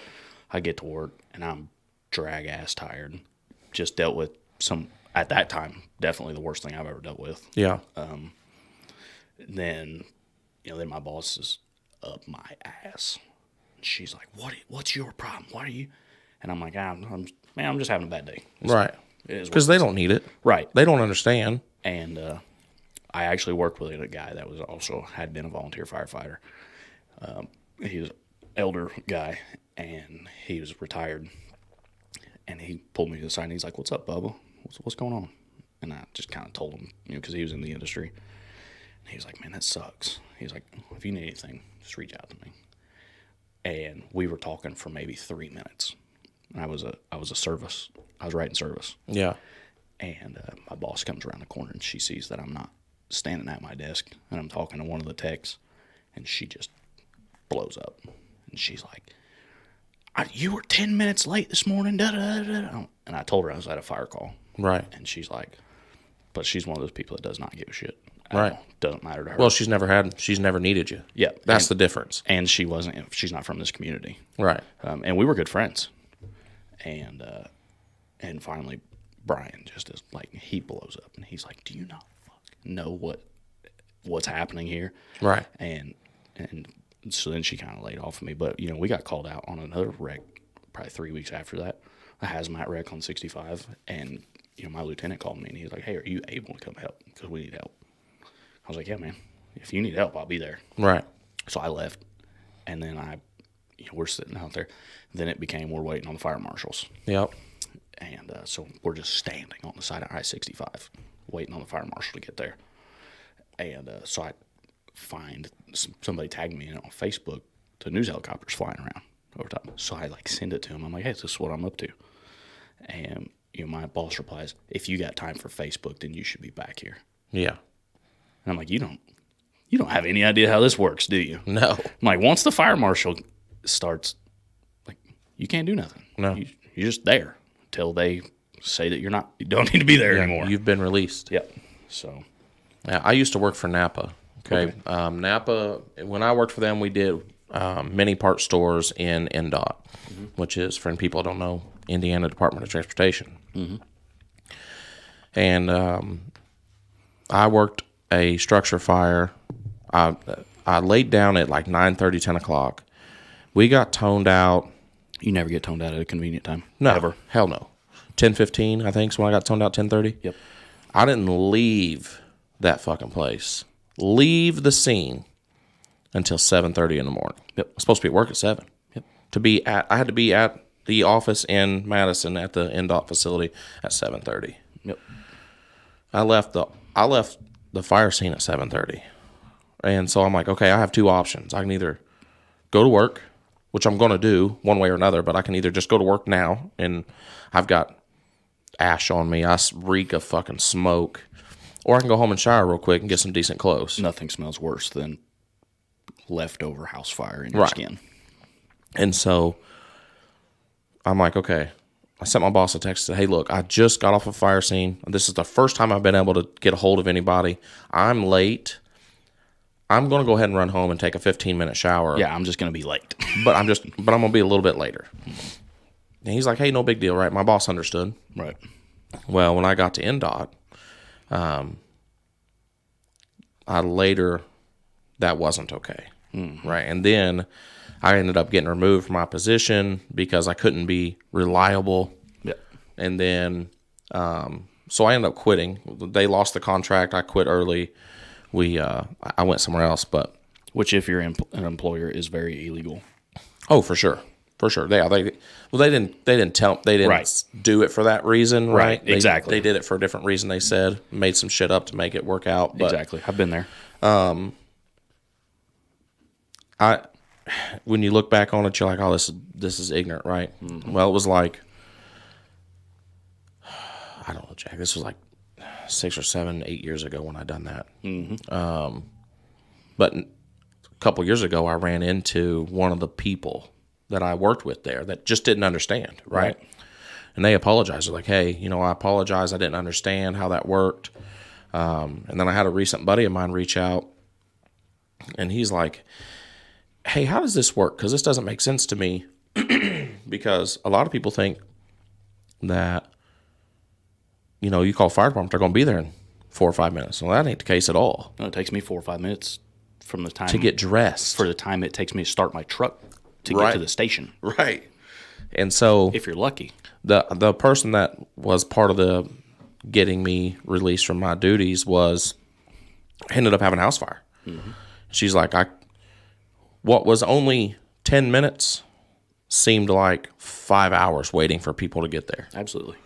And so that my buddy who was messaging me, he's like, hey, my friend had a house fire or a garage fire. He's like, it took them 20 minutes to get here, 25 minutes to get here. You're like, man, that's not bad. I'm like, holy shit, you got people to respond during the day, dude. That's awesome. He's like, that's not awesome. I'm like, well, you're not wrong. It's not. It sucks that it takes 25 minutes to get somebody there. But you're lucky you got somebody. You're lucky in the middle of the day that you got someone to make the run. Yep. All volunteer firefighters work. Yep. The boys and girls, you don't get paid for doing what I do. No, and that's one thing that people are like, I hear it often. I can't. There's no way I'd ever fucking do that for free. Right.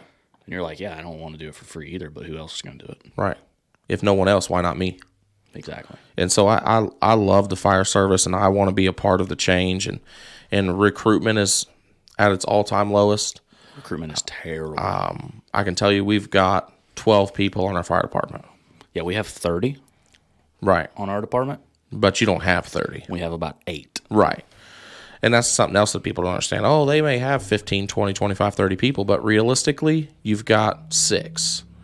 And so on my department, we got 12, and we realistically have 5 or 6 of us that we have 11. We have a lieutenant that I've never seen in fire gear. That's funny you say that. We had a fire scene here. We had a structure fire out on a county road out by us. I'm not going to go into much more detail than that, but I pull in, and there's a dude there like barking orders. Hey, set this up here, blah blah blah. And I'm like, oh, that's cool. You with the neighboring Montgomery department? He's like, no, I'm on Lovett. I'm like, bullshit, dude. I've been here for 2 years. You ain't been to no meetings. It's the first fire run I seen you on. If you're on Lovett, you need to get out of here. Go do something else. You are not going to sit here and tell me what to do, or anybody else for that matter on this scene. Yep. You're fucking nobody. Yeah, we have one of those. Yeah. It's frustrating too, because, and from what I understand, the gentleman that I'm speaking of, from what I understand, he's a great guy.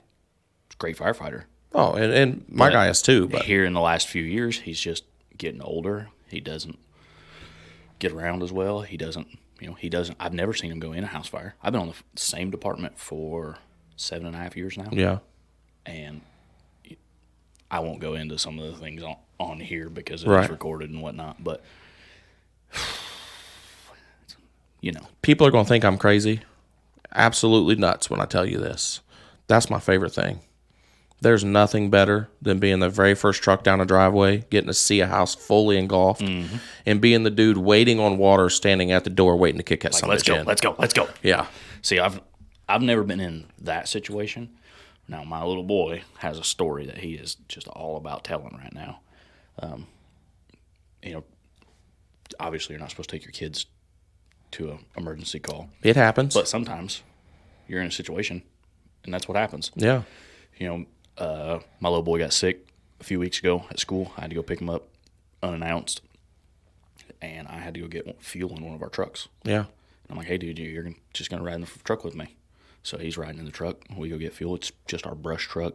It's like a 78 Chevy truck. Right. That's got like 6,000 miles on it. Right, because they don't get no miles. No. And we get toned out to a car fire, and we're like 3/4 of a mile from it when we get toned out. Right. And so we pull up, fully involved. I'm the only truck there. I'm the only person there. So the only thing I can do is kick the pump on, throw the kid on the back of the truck. He's sitting on top of the tank, just watching, just loving life. And we extinguished a fully involved car fire in 5 minutes. Yeah, which is awesome. With literally maybe 100 gallons of water. Yeah. And it was, everybody was like, how did that happen? And I was like, listen, it was really just lucky timing. Right. I got there early enough. Yeah. And that's the thing, and in my Indiana firefighting, if people watch it, they're going to get a true breakdown of the time frame. But dude, the average response time is probably, if I had to guess, and I haven't done any research yet, which I'm going to, is probably 10-15 minutes. Yeah, we just from the time the phone call happens to the time the first truck leaves the station on a volunteer department. For sure. I'm not talking about drive time and actually getting to the scene and putting water on it. For sure. And I don't know about with you guys. For us, it's getting a little bit worse in a way because these things. Yeah. We get most of our tones on our phones now. Yeah.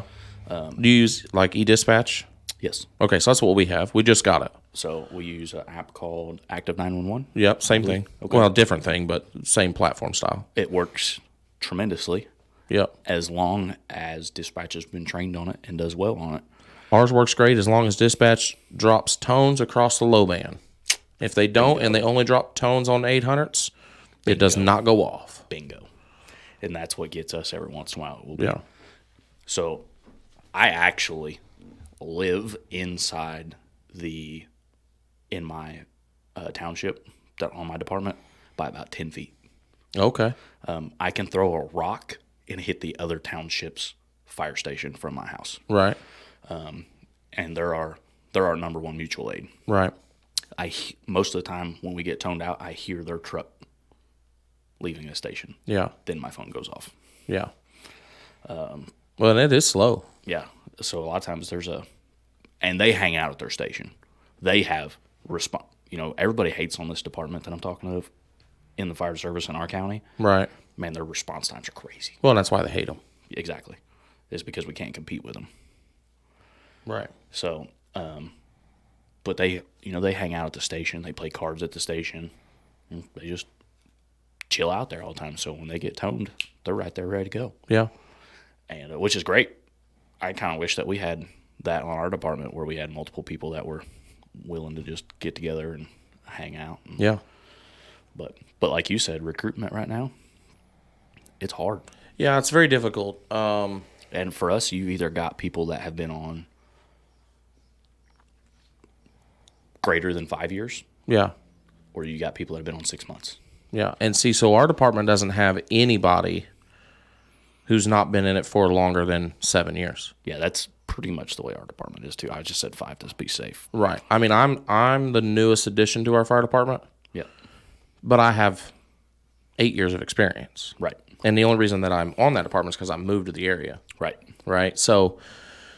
Yeah, I'm still the new guy on our department. Oh, me too. And I'm cool with it. Look, I love them. We call them black helmets, but we use these god awful orange helmets like in the. We wear the bright yellow. Really? God, I hate these. Our firefighter. Mine are as helmets orange as that bright seat you're yellow. sitting in. I mean, it's just atrocious. They're terrible. But it does the job, right? Which is whatever. And it's all new. I mean, all my gear is new. I think when we order is like $6,500, $5,500, $6,500. Yeah, I just got on head the to gear. toe. It's ridiculous. Oh yeah, and then the wait time was 6 months. Same. So, But I had gear that who'd you fit. use? Curiosity here. I have no idea. Yeah. So a friend of mine, name's Brett Roberts. He works for Dingus Fire, and at the time he didn't work for them, so that's not who I use. We use somebody else. And I don't remember the name of the company. The only reason I know this one is because my buddy works there. Yeah. But that's who we will go through more than likely going forward. But yeah, so the new podcast is going to be about that. It's going to be about the fire service and what can we do to try to get recruitment levels up. How do we get the community to understand that the money that a volunteer fire department gets isn't enough?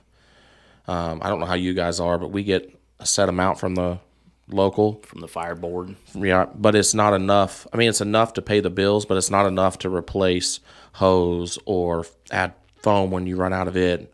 If a truck goes down. We finally have got somebody that understands grants and things, and they've worked on it, and we, knock on wood, we actually have some of the nicest equipment That's in our awesome. area.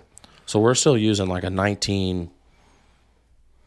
think it's a 1980 or 82 tanker. Well, we have a tanker that is probably an 80s or 90s tanker. We have one engine that I think is a 98. Yeah. But we have a 2018 or 2019 E1 custom cab pumper, Which is badass. which is amazing. Yeah. It's not in my station though. Right. And we have the newest truck we have is our brush truck. We ordered a new truck from the place I actually work, which is Family Ford. It just happened to be the cheapest. Yep. But we ordered a new truck, and that's our newest truck we have by far. We ordered a new brush truck, so we've actually been on a roll for the last few years. We've got a new truck almost every year. Yeah. Well, I just went to a grant writing class through Dingus Fire to figure out how to do it. Oh, really? Because I never knew how, right? No, I don't And there's know. other things that I'm doing that grant writing could come in very useful. There's grants for small businesses. Yeah, I know. That's what I'm saying. Grant writing could come into some big things for me. Exactly. That's something that I'm trying to learn about with one of the endeavors that I'm trying to make the leap into. Yeah. Because it's going to be expensive. Yeah. It's going to be really expensive. Yeah, and I can't afford it. Yep. There's some other things that on a personal level, when it comes to grants and such, I'm removed my kids from public school. It's what I'm working on. Me too. I have That's nothing to do with the public school system. One of my future endeavors is But here's the thing I'm struggling with right now. My son is 12, and at this very moment in the state of Indiana, by the bylaws of IHSAA, your homeschool kid is allowed to play organized sports with the school. Yep. But it's dependent on a couple things, and it's dependent on one of those things is the school being okay with letting it happen. Yep. Okay? There's no school in the state of Indiana that lets it happen, Right. first and foremost. I've heard that multiple times. Columbus is the only one that I know of that has let it happen, and it's just golf that I know of, and it's because it's a club, and it's not associated directly to the school. Yep. At the end of the day, the reason that they do not... I had a conversation the other day about it with somebody in the James County school system, and they told me that it was because they're not held to the same ethics and they don't have to follow the rules and da-da-da-da, right? Like public school does. Like public school does. Job teaching Right. ethics and morals. Right. Which is why everyone is looking at pulling their kids out of public school. Right. And this is a fight I'm fixing to have, is I want my kids to have the opportunity to play Whatever they want. whatever they want. If they want to play a sport at the high school level. Absolutely. Or middle school level at that. Currently, I don't have that option. So I'm going to have to be the guy that Makes a stink. makes a stink. And at the end of the day, I'm fine with that. I'm 100% okay with it. I know that it will not help my children whatsoever. Nope. My help children, somebody's. my children's careers at the high school, as far as sports goes, are toast from today going forward. Yep. Because I'm going to ruin You're about to be the my bastard. last name because I'm going to be the bastard. Mm-hmm. At the end of the day, they can tell me it's because of ethics and morals, and they don't get to follow the same guidelines and strict codes and blah blah blah, attendance records and grades. bullshit. It's all money. Mm-hmm. The school gets X amount of dollars per kid to be in school, and if you are in 2 classes at your local district, you get that opportunity to play school, because at that moment they then get to collect the money from the government. Yep. It's all it boils down to. Absolutely. Then that's a fight I'm involved in. So if anybody's listening and you want to join that fight, by God, let's have a conversation, because I'm doing that. I've been reaching out, and this is the first time I've really talked about this publicly at all. But I've been reaching out, and I'm in the process of learning what it's going to take to start I can't say the word. I should really learn how to say it because I'm trying to do it. But a Montessori school for Jackson County. Well, so I'm looking at what does it take to qualify to be considered an academic school that is accredited by the high school standards, so that I can build a team that's designed for homeschool kids only. Yep. How do I get around the recruitment side of things? Yep. And be able to compete against that local high school and elementaries? That's exactly what my same process or thought process is how to become a school Yep. that's homeschool ethics and values and morals, Yeah. but still be a school and still be able to receive grant money, Right. things like that. Because public education's shit. Oh, for sure. It's terrible. Yeah. And let's just be real. And the people that this is primarily about aren't listening to my podcast, right? But Right. most parents don't parent. No. They let their kids do whatever in the world they want, and they're fucking heathens and assholes, and then they go to school and they become heathens and assholes, and then they're trying to teach my kids that it's okay, and it's not. Yep. Yeah, my kids, man, people that knew me when I was younger see my kids, and they're like, how in the hell do your kids act like this? Yeah. Because my kids, I mean, honestly, I'm not trying to toot my own horn, but my kids are really well behaved. Well, and I hear that all the time. Like, hey, your kids are great. And in my head, I'm like, God, they're so fucking terrible. Me too. And I'm like, you guys are full of shit. And then I see them, and I'm like, I see them around other kids, and I'm like, all right. Yeah. They are Hey, pretty I'm doing okay. Yeah. So, we had a kid, and I don't want to go too much into it but we had a kid that was a problem child on the baseball team. Yeah. I'm sure. For you've sure. Been there. And I just had such a hard time. I'm like, this kid's like throwing dirt in other kids' faces. He threw a bat and hit a girl. So there was a little girl helping, and she was just helping catch because we're short. Yeah. And she played softball she was one of the other coach's daughter or something. Right. So we're playing t-ball. So she just jumped in to help. He throws a bat, hits her right across the shins with the bat. And like the whole time, the parents are just sitting over there, just kind of chilling. Right. Like as somebody, and I'm over here like, all right, dude, I can't do much about it. Except, especially at my kids' age, they're 4 and 5.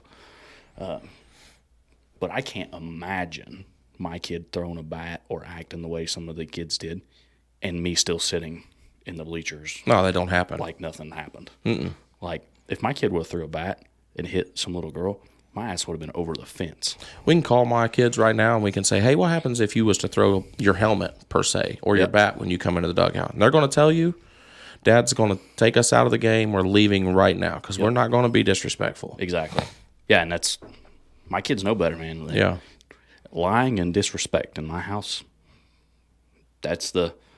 you can do some pretty dumb stuff and get by with it. For sure. Just don't lie to me. If you lie to me, you're going to have a bad time. Yeah. My oldest son, I know a lot of people are like, oh, my son never lies. I'm not telling you my son don't, but I'm telling you that if I look that little boy in the eyes and I say, hey, I need you to be truthful with me. I need to know what's going on or what happened here. I promise the words that's coming out of his mouth after that, they're the truth. Yep. So he's not going to lie to me about it. And that's the same. So, me and my dad have a good relationship, but that's the same relationship we had. I got in trouble. Okay. One, I was in trouble all the time in school. I was a terrible child. Thank God I enlisted in the Army. It changed my life. But I remember one time specifically being in so much trouble, and I was in the principal's office. It was like 7th grade, and my principal's like yelling at my dad, and my dad's like, listen, you're not gonna yell at me, for one. For two, he told me he didn't do it. He didn't do it. And the principal's like, he did do it. I know he did it. Da, da, da. And my dad's like, do you have proof? Right. And he's like, no. And my dad's like, he called me and he's grilling me. He's like, now, you know better than to lie to me. Right. Did you do it? And I'm like, no, I absolutely 100% did not do it. And, to this day, he still tells that story, and he's like, I know he didn't do it. Yeah. And that's, it was something that I didn't do, and I was in so much trouble for it. And I was like, listen, Dad, I do all kinds of dumb shit. I'm in trouble all the time. Every other time that I've been in trouble, I'm like, yeah. All right. Hey, I did that. I did that. I might have some dumb reason or some excuse that's BS for why I did it. But at the end of the day, like you said, if he asked, hey, did you do this? Yes, I did that. Or no, I didn't. And that was that. Yeah. So, and that's back to the parents and values thing.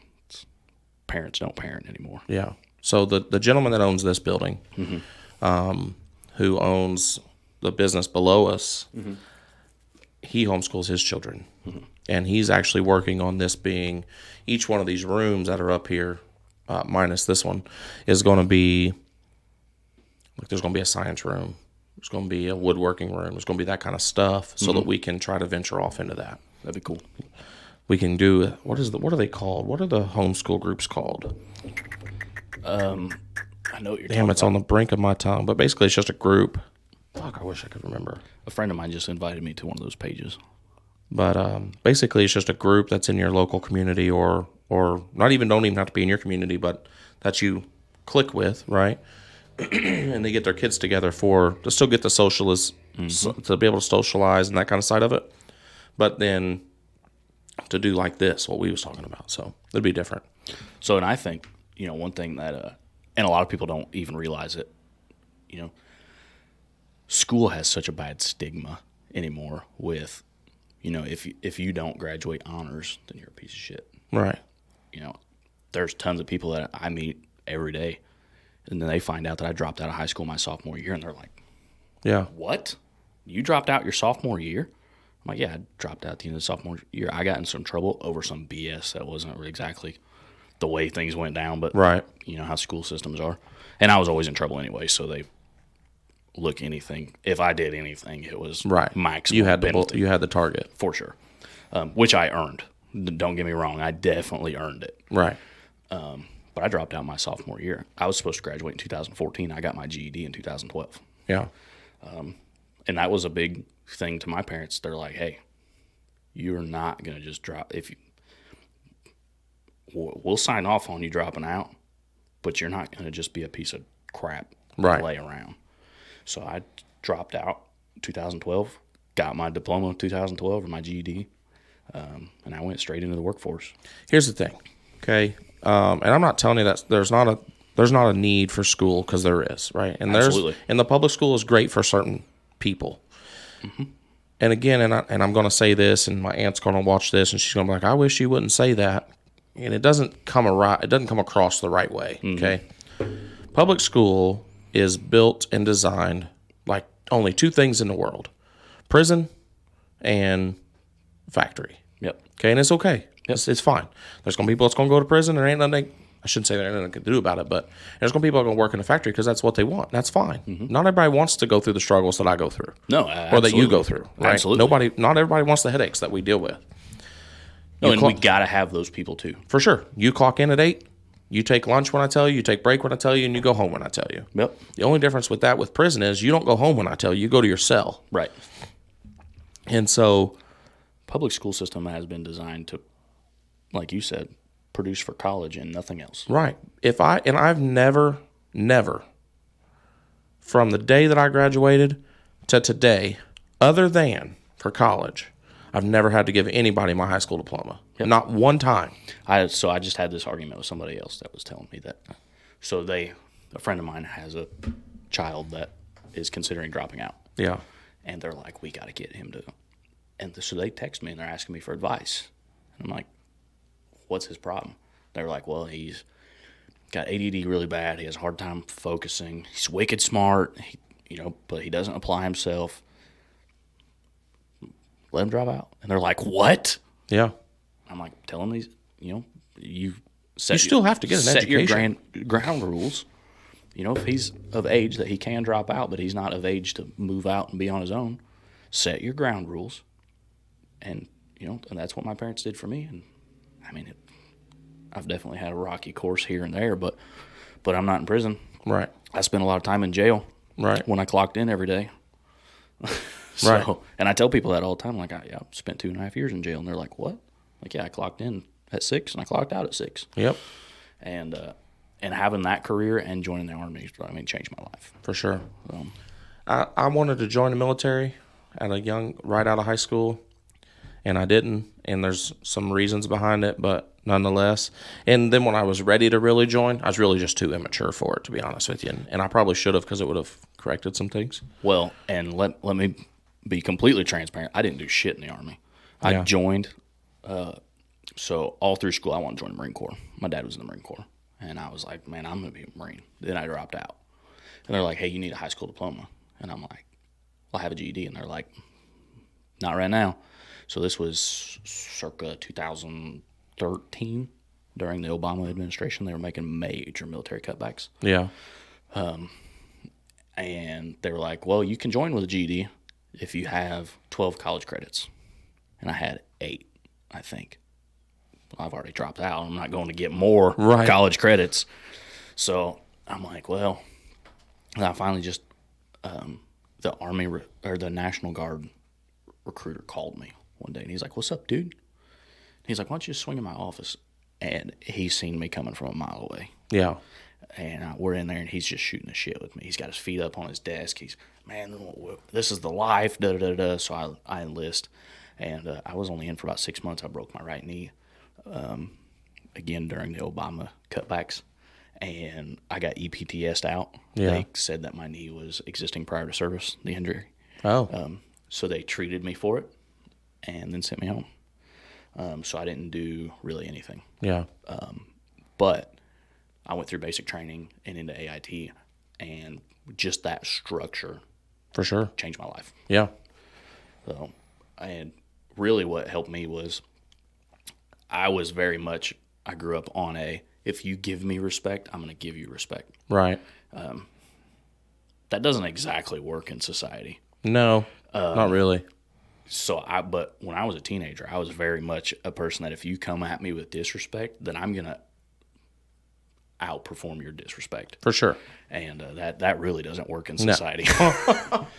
I am that way to a certain degree. Yes. If you come at me the wrong way, per se, I put a wall up, and I'm probably aggressive back, at least initially. Now, sometimes I can bring myself out of it and cool down. I'm like, okay, wait a second. But sometimes not. I mean, It just is what it is. But So, and I'm sure this is something that you can agree with. A lot of people you're a little bit older than me, but of our age bracket, haven't been punched in the face. No. God, no. And that's what they need. And a lot of people have a big mouth that have never been punched in the face. Yeah. Lord almighty. I tell you, my favorite one is whenever you're arguing with somebody or you're shooting the shit with your friends, and they're like, I've never lost a fight. Okay.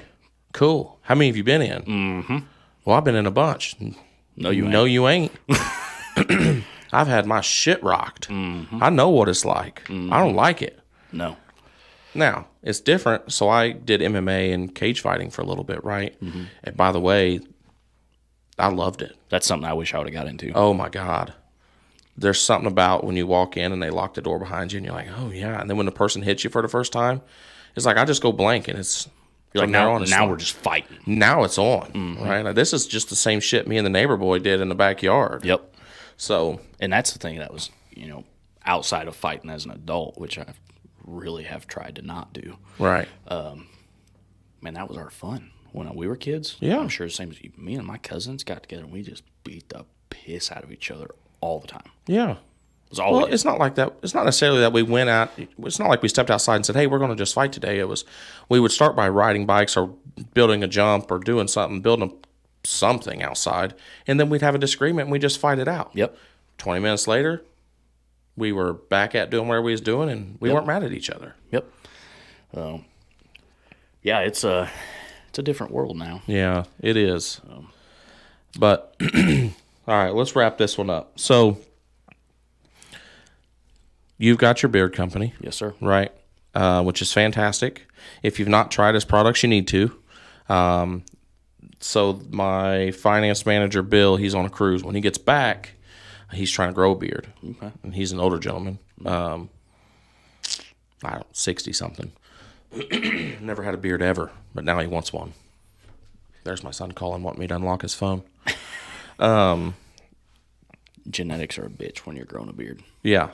And so he's like, I want to grow a beard. And he's got one coming in. It's still small. It's not very big. But so when he gets back, he really wants that phone unlocked, I guess. When he gets back, we're going to order actually some of your stuff, and we're going to try it. So I've used only one other beard chemical. Derma rollers. I've never used anything like that. They work. Yeah. People think they're a scam, but they're very easily scientifically proven to work. Yeah. So have you seen them? Just a little wheel with almost like little needles on it. Yeah. Basically, all it does is poke little tiny holes in your skin, rushes blood flow to the surface. Promotes health growth. Well, that's cool. Yeah. I take the only thing I used when I first started growing mine, I went to Walmart, and I understand that that's probably not the best, right? But I bought this little bitty brush, looks like a horse brush. Yep. And they work good. I put some stuff on that and then just worked it in. Yep. That seemed to help the most with the itchiness. Yep. And just help me bring it in quicker. People don't realize that beard health really has shit to do with your beard. Yeah, and face. The thing is, the thing that I've noticed is if I use my shampoo for my hair on my beard, my beard gets worse. I'll tell you something that I just learned recently, which is kind of ridiculous to say since I own a beard company. Right. But about 6-8 weeks ago, I was listening to a beard podcast, and some dude said, "Listen to your wife," and I was like, "What the fuck is he talking about?" He said, "Quit washing your fucking beard so much." Yeah, my wife don't wash her hair every night. And that's exactly what he was saying. My girlfriend doesn't wash, and every woman I know pretty much doesn't wash their hair every night.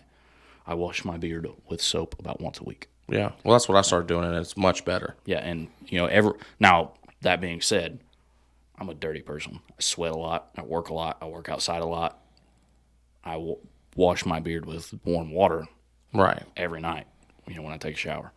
But as far as soap and conditioner, I do that about once a week. Yeah. But promoting skin health below the beard is your number one. Because like you said, everybody starts growing, shit starts itching. They're like, get rid of it. Yeah. I was there too.